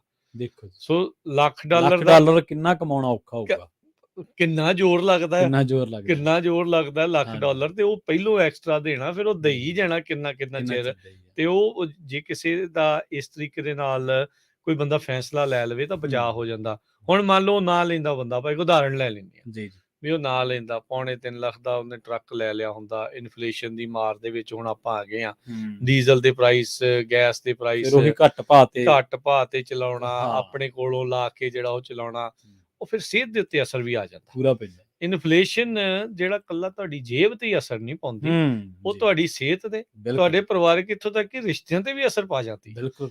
ਇਹ ਬਹੁਤ ਐਸੀ ਇੱਕ ਕਸੂਤੀ ਜਿਹੜੀ ਚੀਜ਼ ਜਿਹੜੀ ਉਹ ਹੈ ਵੀ ਤੁਸੀਂ ਸਮਝ ਨਹੀਂ ਸਕਦੇ। ਜੀ। ਹੁਣ ਜਦੋਂ ਮਹਿੰਗੀਆਂ ਹੋ ਰਹੀਆਂ ਚੀਜ਼ਾਂ, ਉਹਦੇ ਵਿੱਚ ਕਈ ਵਾਰੀ ਦਵਾਈਆਂ, ਹੂੰ। ਉਹ ਚੀਜ਼ਾਂ ਵੀ ਮਹਿੰਗੀਆਂ। ਤੁਹਾਡੀ ਹਾਂਜੀ। ਪ੍ਰਿਸਕ੍ਰਿਪਸ਼ਨ ਡਰੱਗਸ ਜਿਹੜਾ ਕੋਈ ਲੈਂਦਾ, ਡਰੱਗਸ ਤੋਂ ਉਹ ਭਾਵ ਵੀ ਦੂਜਾ ਮਹਿੰਗੀ। ਡਰੱਗ ਨਹੀਂ, ਹਾਂਜੀ। ਮਤਲਬ ਦਵਾਈ ਜਿਹਨੂੰ ਕਹਿੰਦੇ ਇੱਥੇ ਹਾਂ, ਹਾਂ। ਪ੍ਰਿਸਕ੍ਰਿਪਸ਼ਨ ਡਰੱਗਸ ਜਿਹੜੀ ਦਵਾਈ ਆ, ਹਾਂਜੀ। ਵੀ ਉਹ ਜਦੋਂ ਉਹਦੇ ਪ੍ਰਾਈਸ ਵੱਧ ਗਏ, ਤੁਹਾਡੀ ਜੇਬ ਦੇ ਉੱਤੇ ਖਰਚਾ ਤੇ ਤੁਹਾਡੀ ਸਿਹਤ ਦੇ ਉੱਤੇ ਖਰਚਾ ਹੋਣਾ।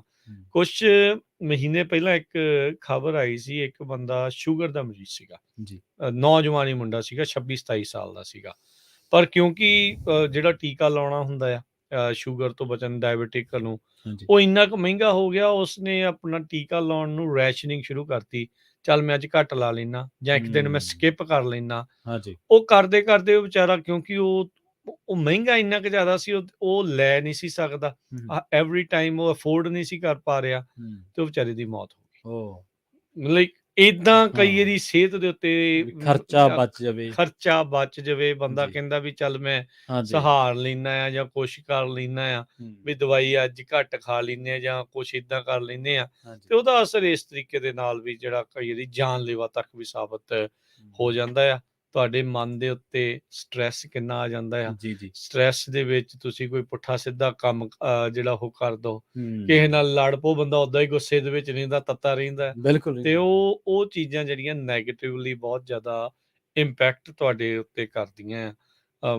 ਜਦੋਂ ਮਹਿੰਗਾਈ ਹੋ ਜਾਂਦੀ ਆ ਪ੍ਰਵੀਨ, ਵੀ ਜੀ। $100 ਜਿਹੜਾ ਹੁਣ ਹੈਗਾ ਹੈ, ਜਾਂ ਡਾਲਰ ਕਹਿ ਲਓ, ਹਾਂਜੀ। ਵੀ ਉਹਦੀ ਉਹ ਪਾਵਰ ਨਹੀਂ ਰਹਿੰਦੀ, ਨਹੀਂ ਰਹਿੰਦੀ, ਬਿਲਕੁਲ। ਜਿਹੜੀ ਉਹ ਰਹਿੰਦੀ, ਪਰਚੇਜ਼ਿੰਗ ਪਾਵਰ ਤੁਹਾਡੀ ਘਟ ਜਾਂਦੀ, ਆਲਦੋ ਤੁਹਾਡੇ ਬੈਂਕ ਦੇ ਵਿੱਚ ਭਾਵੇਂ ਸੇਮ ਅਮਾਊਂਟ ਆਫ ਮਨੀ ਪਈ ਹੋਵੇ, ਉਹ ਜਿਹੜੇ 180 ਦੇ ਬਰਾਬਰ ਹੋ ਜਾਂਦੇ। ਬਰਾਬਰ ਹੋ ਜਾਂਦੇ। ਤੁਸੀਂ ਹੁਣ ਅੱਜ ਕੁਛ ਸਾਰੇ ਜਣੇ ਜਾਂਦੇ ਹੋਣੇ ਆ ਜੀ। ਗਰੋਸਰੀ ਸਟੋਰਾਂ ਨੂੰ, ਤਾਂ ਉਹ ਚੀਜ਼ਾਂ ਦੇ ਵਿੱਚ ਲੈ ਕੇ ਆਉਂਦੇ ਆ, ਤੁਸੀਂ ਦੇਖ ਲਓ ਵੀ 4-5 ਚੀਜ਼ਾਂ ਲਾਓ, ਤਾਂ ਹੁਣ ਕੋਈ ਮਿਨੀਮਮ ਚੀਜ਼ ਮੈਨੂੰ ਏਦਾਂ ਲੱਗਦਾ ਵੀ $10 ਤੋਂ ਥੱਲੇ ਕੋਈ ਚੀਜ਼ ਕੁਛ ਵੀ ਹੈ ਹੀ ਨਹੀਂ, ਨਹੀਂ ਹੈਗੀ। ਹੈ ਹੀ ਨਹੀਂ ਆ। ਵੀ ਤੁਹਾਡਾ ਮਤਲਬ $40-50 ਤੇ ਐਵੇਂ ਲੱਗ ਜਾਂਦੇ ਆ।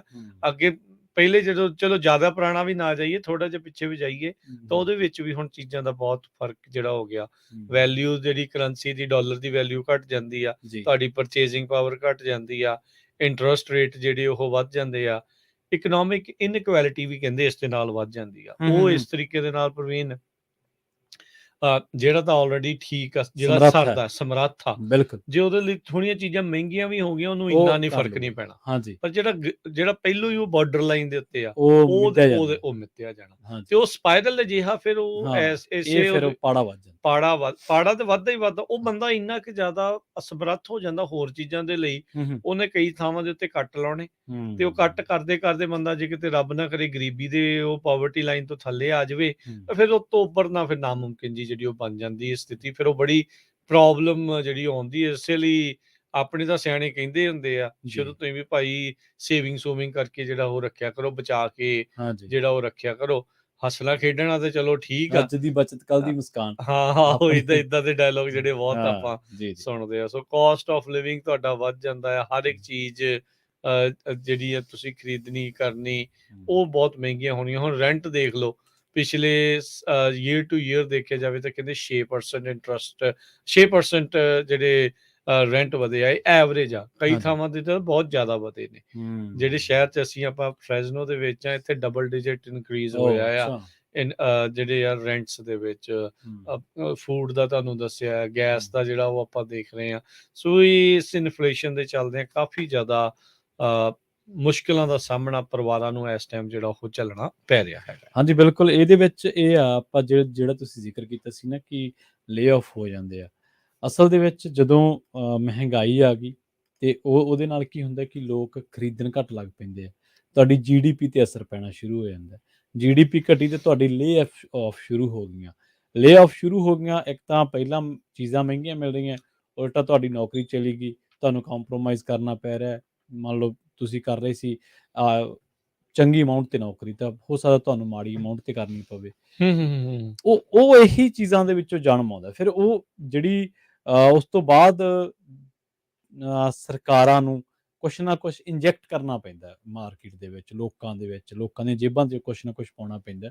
ਜਿਹੜੀ ਮੈਂ BBC ਦੀ ਰਿਪੋਰਟ ਕਰ ਰਿਹਾ ਸੀ, ਇਹਦੇ ਵਿੱਚ ਵੀ ਇਹੀ ਜ਼ਿਕਰ ਕੀਤਾ ਕਿ ਯੂਰਪ ਦੇ ਵਿੱਚ, ਇੱਥੋਂ ਕਿ ਇੰਡੀਆ ਸਰਕਾਰ ਨੂੰ ਵੀ ਉਹਨਾਂ ਨੂੰ ਸੋਚਣਾ ਪਿਆ ਕਿ ਜੇਕਰ ਆਪਾਂ ਇਹਨਾਂ ਹਾਲਾਤਾਂ ਦੇ ਵਿੱਚੋਂ ਨਿਕਲਣਾ ਵਾ ਤੇ ਸਾਨੂੰ ਕੁਛ ਨਾ ਕੁਛ ਇੰਜੈਕਟ ਕਰਨਾ ਪਊਗਾ, ਕੁਛ ਨਾ ਕੁਛ ਇਕਨੋਮਿਕਲੀ ਲੋਕਾਂ ਦੀ ਜੇਬ ਦੇ ਵਿੱਚ ਪੈਸੇ ਪਾਉਣੇ ਪੈਣਗੇ।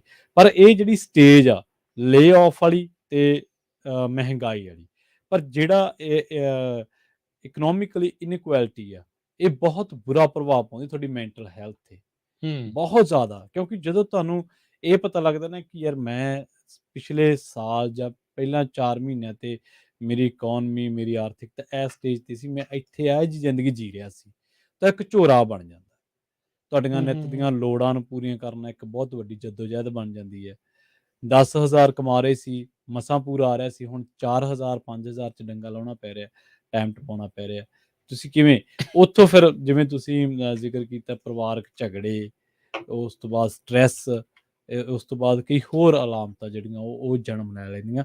ਮਹਿੰਗਾਈ ਇਸੇ ਕਰਕੇ ਮਾੜੀ ਹੈ ਕਿ ਇੱਕ ਤਾਂ ਨਾ ਜੀਡੀਪੀ ਜਿਹੜਾ ਤੁਸੀਂ ਜ਼ਿਕਰ ਕੀਤਾ, ਇੱਕ ਹੈਗਾ ਸ਼ਾਇਦ ਗ੍ਰੋਸ ਹੈਪੀ ਇੰਡੈਕਸ, ਇੱਕ ਦੇਸ਼ ਦਾ ਹੈਗਾ ਵੀ ਹੈ, ਮੈਂ ਉਹ ਮੇਰੇ ਹੁੰਦਾ ਆ। ਹਾਂਜੀ, ਉਹ ਇੰਡੈਕਸ ਫਿਰ ਤੁਹਾਡਾ ਜਮਾਂ ਧੋਤਾ ਜਾਂਦਾ ਹੈ। ਉਹ ਕਿਉਂਕਿ ਲੋਕਾਂ 'ਚ ਸਟ੍ਰੈਸ ਹੋਣ ਕਰਕੇ ਲੋਕਾਂ ਨੂੰ ਵਿਚਾਰਿਆਂ ਨੂੰ ਹਾਸੇ ਕਿੱਥੇ ਆਉਣੇ ਆ।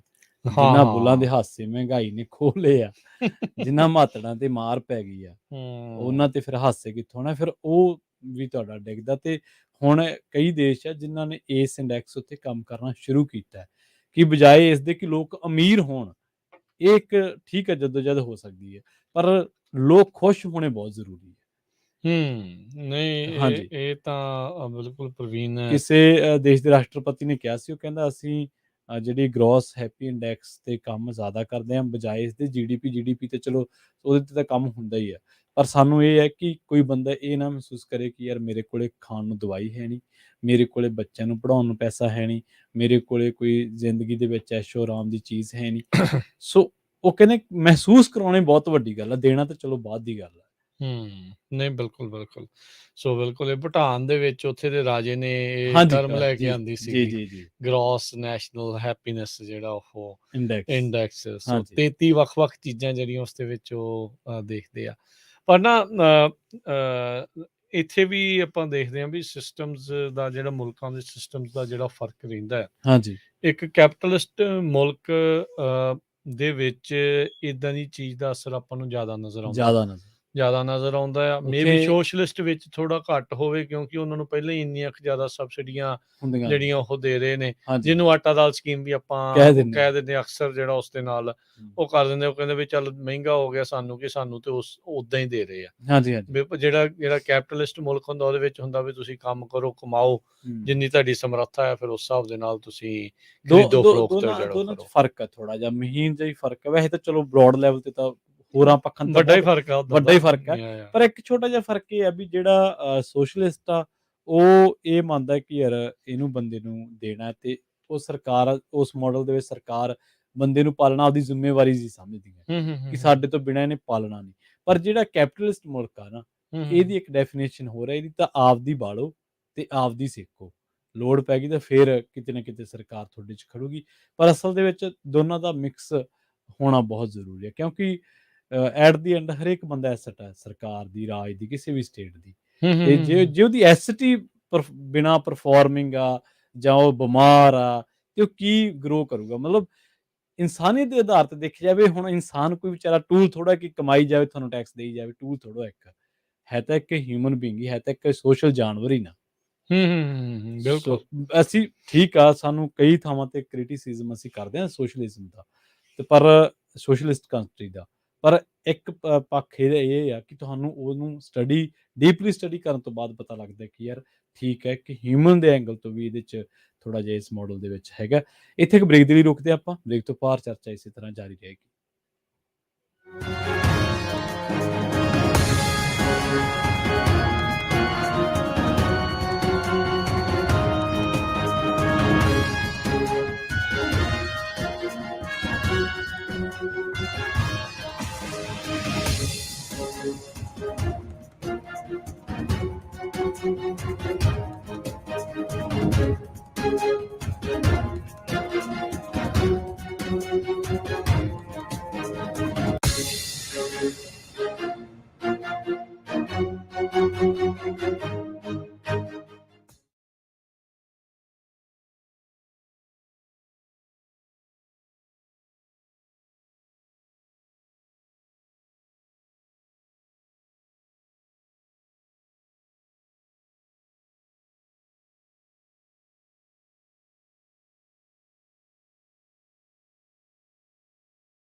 ਬ੍ਰੇਕ ਤੋਂ ਬਾਅਦ ਇੱਕ ਵਾਰ ਮੁੜ ਤੋਂ ਤੁਹਾਡਾ ਸਾਰਿਆਂ ਦਾ ਸਵਾਗਤ ਹੈ ਪ੍ਰੋਗਰਾਮ ਸਾਂਝੀ ਸਾਥ ਦੇ ਵਿੱਚ। ਤੁਸੀਂ ਜੁੜੇ ਹੋਏ ਹੋ ਪੰਜਾਬੀ ਰੇਡੀਓ USA ਦੇ ਨਾਲ, ਤੇ ਪ੍ਰੋਗਰਾਮ ਦੇ ਵਿੱਚ ਨਾਲ ਜੁੜਦੇ ਹਾਂ ਰਾਜਕਰਮਜੀਤ ਸਿੰਘ ਜੀ ਨੂੰ, ਤੇ ਉਸ ਤੋਂ ਬਾਅਦ ਗੱਲਬਾਤ ਨੂੰ ਤੋਰਦੇ ਹਾਂ ਅੱਗੇ।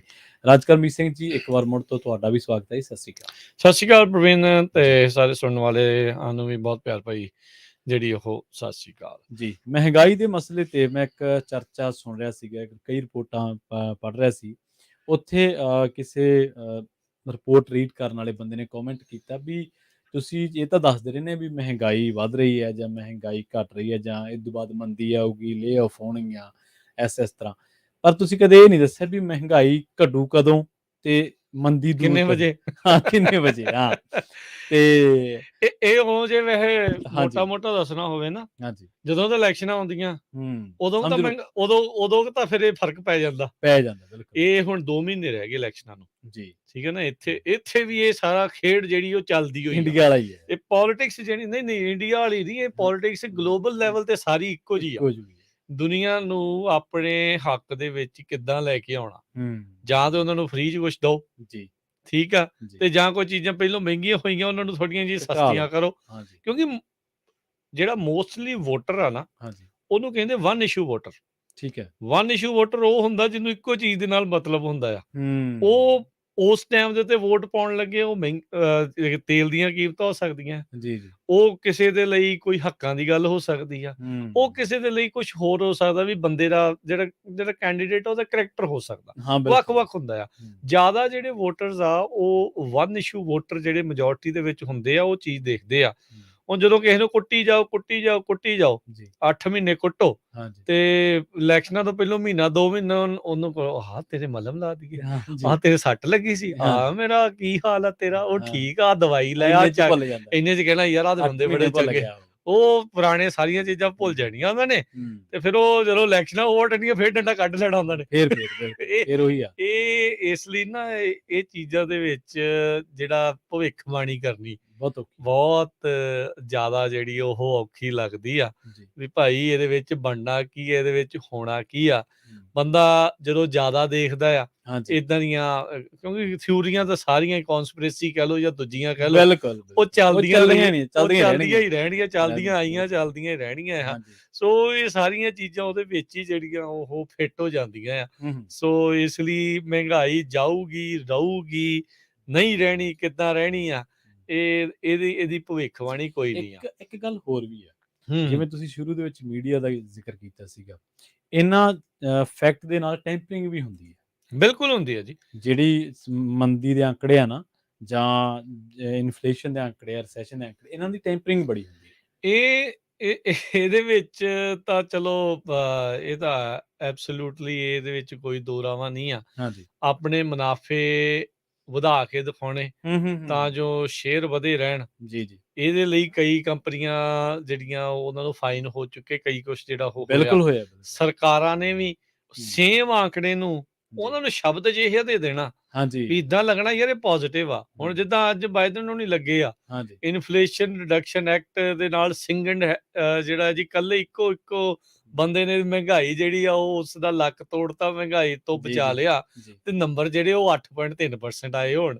ਵੀ ਕਿੱਦਾਂ ਜਿਹੜਾ ਆ ਉਹ ਬੰਦੇ ਨੂੰ ਕਈ ਵਾਰੀ ਆਪ ਨੂੰ ਇਦਾਂ ਲੱਗਦਾ ਵੀ ਭਾਈ ਸਾਹਿਬ ਤੁਸੀਂ ਮਾੜੀ ਮੋਟੀ ਸ਼ਰਮ ਕਰੋ, ਵੀ ਉਧਰ ਸਟਾਕ ਮਾਰਕੀਟ 'ਚ ਅੱਜ $93 ਬਿਲੀਅਨ ਲੂਜ਼ ਹੋ ਗਿਆ, ਵੀ 1200 ਪੁਆਇੰਟ ਡਾਓ ਜੋਨ ਦੇ ਵਿੱਚ ਮਾਰਕੀਟ 'ਚ ਜਿਹੜਾ ਉਹ ਡਿੱਗ ਗਿਆ।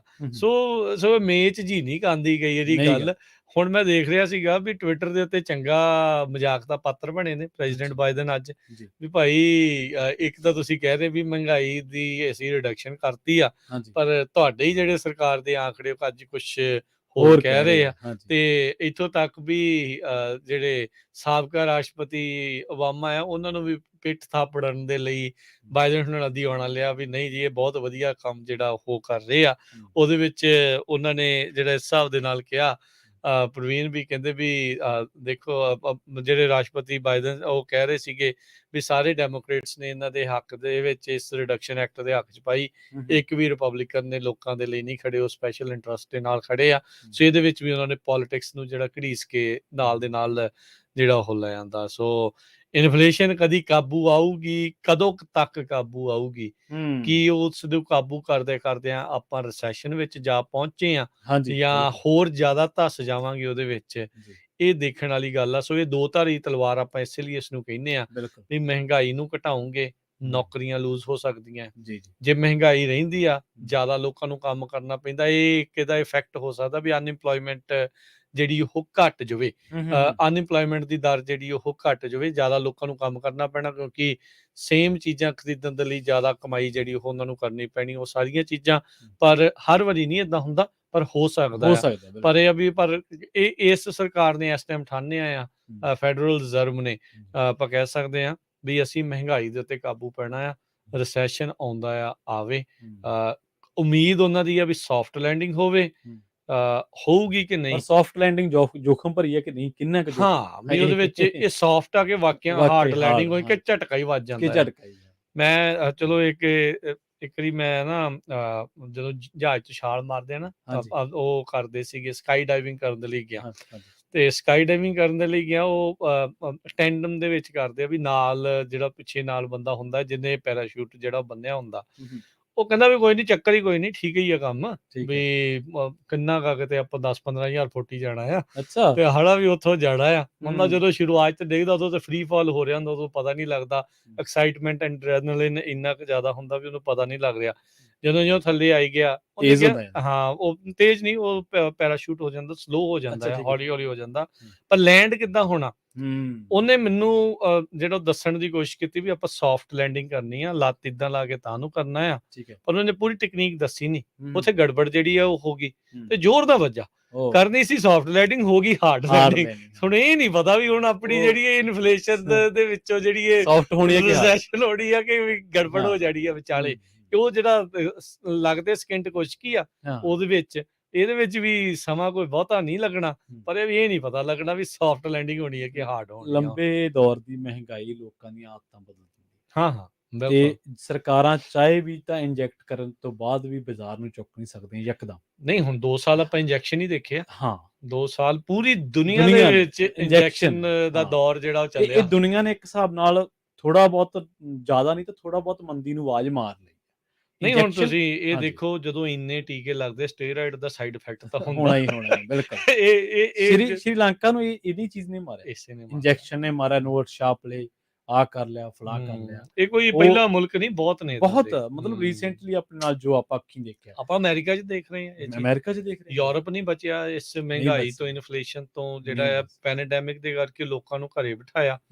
ਕੰਪਨੀਆਂ ਜਿਹੜੀਆਂ ਸ਼ਟ ਡਾਊਨ ਹੋਈਆਂ, ਲੋਕੀ ਕੰਮਾਂ ਤੇ ਨਹੀਂ ਗਏ, ਉਹਨਾਂ ਨੂੰ ਘਰੇ ਬੈਠੇ ਜਿਹੜੇ ਆ ਉਹ ਪੈਸੇ ਵੀ ਚਲੋ ਦੇਣੇ ਸੀਗੇ, ਗੁਜ਼ਾਰਾ ਬਸਰ, ਕਿ ਕੋਈ ਕਹਿੰਦੇ ਵੀ ਦੇਣੇ ਚਾਹੀਦੇ ਸੀ, ਕੋਈ ਕਹਿੰਦੇ ਨਹੀਂ ਸੀ, ਚਲੋ ਜੋ ਲੰਘ ਗਿਆ ਉਹ ਤਾਂ ਹੋ ਗਿਆ, ਮਿਲ ਹਟੇ, ਕੰਪਨੀਆਂ ਨੂੰ ਮਿਲੇ, ਬਿਜ਼ਨਸਾਂ ਨੂੰ ਮਿਲੇ, ਸਾਰਾ ਕੁਝ ਜਿਹੜਾ ਉਹ ਹੋਇਆ। ਪਰ ਹੁਣ ਜਦੋਂ ਵਕਤ ਆਪਾਂ ਅਜਿਹੇ ਦੇ ਵਿੱਚ ਪਹੁੰਚ ਚੁੱਕੇ ਆ ਵੀ ਹੁਣ ਤਾਂ ਭਾਈ ਨਾ ਕੰਮ ਕੀਤੇ ਬਗੈਰ ਕਿਸੇ ਦਾ ਗੁਜ਼ਾਰਾ ਹੋਣਾ ਨਹੀਂ। ਇਹ ਹੁਣ ਕਿੰਨੇ ਕੁ ਨੋਟ ਹੋਰ ਛਾਪੀ ਜਾਣਗੇ, ਜਿੰਨੇ ਨੋਟ ਵੱਧ ਛਾਪਦੇ ਆ ਉਹਦੀ ਵੈਲਿਊ ਲਗਾਤਾਰ ਘਟਦੀ ਜਾਂਦੀ ਆ। ਆਪਾਂ ਉਹ ਸਾਰਾ ਕੁਛ ਜਿਹੜੀਆਂ ਚੀਜ਼ਾਂ ਪਹਿਲੋਂ ਕਰ ਰਹੇ ਸੀਗੇ ਵੀ ਹੁਣ ਦੇਖ ਰਹੇ ਆ, ਉਦੋਂ ਕਹਿ ਸਕਦੇ ਆ ਵੀ ਹਾਂ ਇਹਨਾਂ ਚੀਜ਼ਾਂ ਦੀ ਜ਼ਰੂਰਤ ਸੀਗੀ, ਪਰ ਦੂਰਦਰਸ਼ਤਾ ਕਿੰਨੀ ਕੁ ਸੀਗੀ ਇਸ ਚੀਜ਼ ਦੇ ਵਿੱਚ, ਇਹ ਹੁਣ ਦੇਖਣ ਵਾਲੀ ਜਿਹੜੀ ਉਹ ਗੱਲ ਰਹਿਣੀ। ਕਿਉਂਕਿ ਮੰਦੀ ਉਦੋਂ ਗਈ ਮੰਨਦੇ ਲੋਕ ਜਿਹੜੇ ਆਰਥਿਕ ਮਾਹਰ ਨੇ, ਇਕਨੋਮਿਸਟ ਨੇ, ਜਦੋਂ ਇੰਪਲੋਇਮੈਂਟ ਜਨਰੇਟ ਹੋਣ ਲੱਗ ਪਈ, ਉਦੋਂ ਮੰਨਦੇ ਵੀ ਹੁਣ ਮੰਦੀ ਜਾਊਗੀ। ਮੰਦੀ ਦੇ ਵਿੱਚ ਇੱਕ ਐਸਾ ਦੌਰ ਆਉਂਦਾ ਜਦੋਂ ਇੰਪਲੋਇਮੈਂਟ ਰੁਕ ਜਾਂਦੀ ਹੈ, ਲੇ ਆਫ ਹੋ ਕੇ ਹਟ ਜਾਂਦੀਆਂ, ਲੋਕ ਵਿਚਾਰੇ ਨਿਰਾਸ਼ ਹੋ ਜਾਂਦੇ ਆ। ਉਸ ਤੋਂ ਬਾਅਦ ਬੇਸ਼ੱਕ ਅਸੀਂ ਕਹੀ ਜਾਈਏ, ਮੀਡੀਆ ਕਹੀ ਜਾਵੇ, ਅਖਬਾਰ ਛਾਪੀ ਜਾਣ ਕਿ ਮੰਦੀ ਕਹੀ ਗਈ, ਨਹੀਂ, ਜਿੰਨਾ ਚਿਰ ਨਵੀਂ ਇੰਪਲੋਇਮੈਂਟ ਜਨਰੇਸ਼ਨ ਨਹੀਂ ਹੁੰਦੀ ਉਹਨਾਂ ਚਿਰ ਮੰਦੀ ਨੂੰ ਗਏ ਨਹੀਂ ਮੰਨਦੇ। ਤੇ ਇੰਪਲੋਇਮੈਂਟ ਜਨਰੇਸ਼ਨ ਹੋਣ ਤੋਂ ਇੱਕ ਵਕਫਾ ਲੱਗਦਾ ਕਿ ਲੋਕ ਦੁਬਾਰਾ ਆਪਦੀ ਪਰਚੇਜ਼ਿੰਗ ਪਾਵਰ ਵਧਾਉਂਦੇ। ਪਰਚੇਜ਼ਿੰਗ ਪਾਵਰ ਤਾਂ ਪ੍ਰਵੀਨ ਜ਼ਿਆਦਾ ਤਨਖਾਹਾਂ ਵੱਧ ਕੇ ਹੁੰਦੀ ਆ, ਬਿਲਕੁਲ ਦੋ ਹੀ ਚੀਜ਼ਾਂ ਨਾ ਹੁੰਦੀਆਂ, ਤੇ ਜਾਂ ਚੀਜ਼ਾਂ ਦੀ ਕੀਮਤ ਘਟੇ। ਤੁਹਾਡੇ ਕੋਲੇ ਰੁਜ਼ਗਾਰ ਹੈ ਨਹੀਂ, ਤੁਸੀਂ ਪਰਚੇਜ਼ਿੰਗ ਪਾਵਰ ਕਿੱਥੋਂ ਲਿਆਓ? ਕੋਈ ਚਾਂਸ ਨਹੀਂ, ਕੋਈ ਚਾਂਸ ਨਹੀਂ। ਤੁਹਾਨੂੰ ਜੇ ਰੁਜ਼ਗਾਰ ਮਿਲ ਰਿਹਾ ਔਰ ਪਿਛਲੇ 1.5 2 3 ਸਾਲਾਂ ਤੋਂ ਤੁਸੀਂ ਇੱਕ ਬੁਰਾ ਦੌਰ ਕੱਢਿਆ। ਜ਼ਾਹਰ ਜੀ ਗੱਲ ਹੈ, ਸਾਈਕੀ ਹੈ, ਇਨਸਾਨੀਅਤ, ਫਿਤਰਤ ਹੈ ਕਿ 6 ਮਹੀਨੇ, 7 ਮਹੀਨੇ, 8 ਮਹੀਨੇ ਉਸ ਸਾਈਕੀ 'ਚ, ਉਸ ਮਾਈਂਡਸੈਟ 'ਚੋਂ ਨਿਕਲਣ ਨੂੰ ਲੱਗ ਜਾਂਦੇ ਆ। ਜੀ, ਸਮਾਂ ਸਮਾਪਤ ਹੈ ਜੀ। ਮਿਲਦੇ ਆਪਾਂ ਜੀ। ਆਪਣੇ ਸਰੋਤਿਆਂ ਨੂੰ ਜਿਹੜਾ ਜੀ ਹੁਣ ਅਗਲੀ ਵਾਰ। ਉਦੋਂ ਤੱਕ ਲਈ ਮੇਰੇ ਰਾਜਕੰਬੀਰ ਸਿੰਘ ਵੱਲੋਂ ਤੇ ਪ੍ਰਵੀਨ ਸ਼ਰਮਾ ਵੱਲੋਂ ਸਭ ਨੂੰ ਪਿਆਰ ਭਰੀ ਸਤਿ ਸ਼੍ਰੀ ਅਕਾਲ। ਮਹਿੰਗਾਈ ਤੋਂ ਬਚ ਕੇ ਰਹੋ ਜੀ, ਤੇ ਖਰਚਾ ਬੇਫਜ਼ੂਲ ਜਿਹੜਾ ਉਹ ਨਾ ਕਰੋ ਜੀ। ਨਾ ਕਰੋ। ਸਤਿ ਸ਼੍ਰੀ ਅਕਾਲ।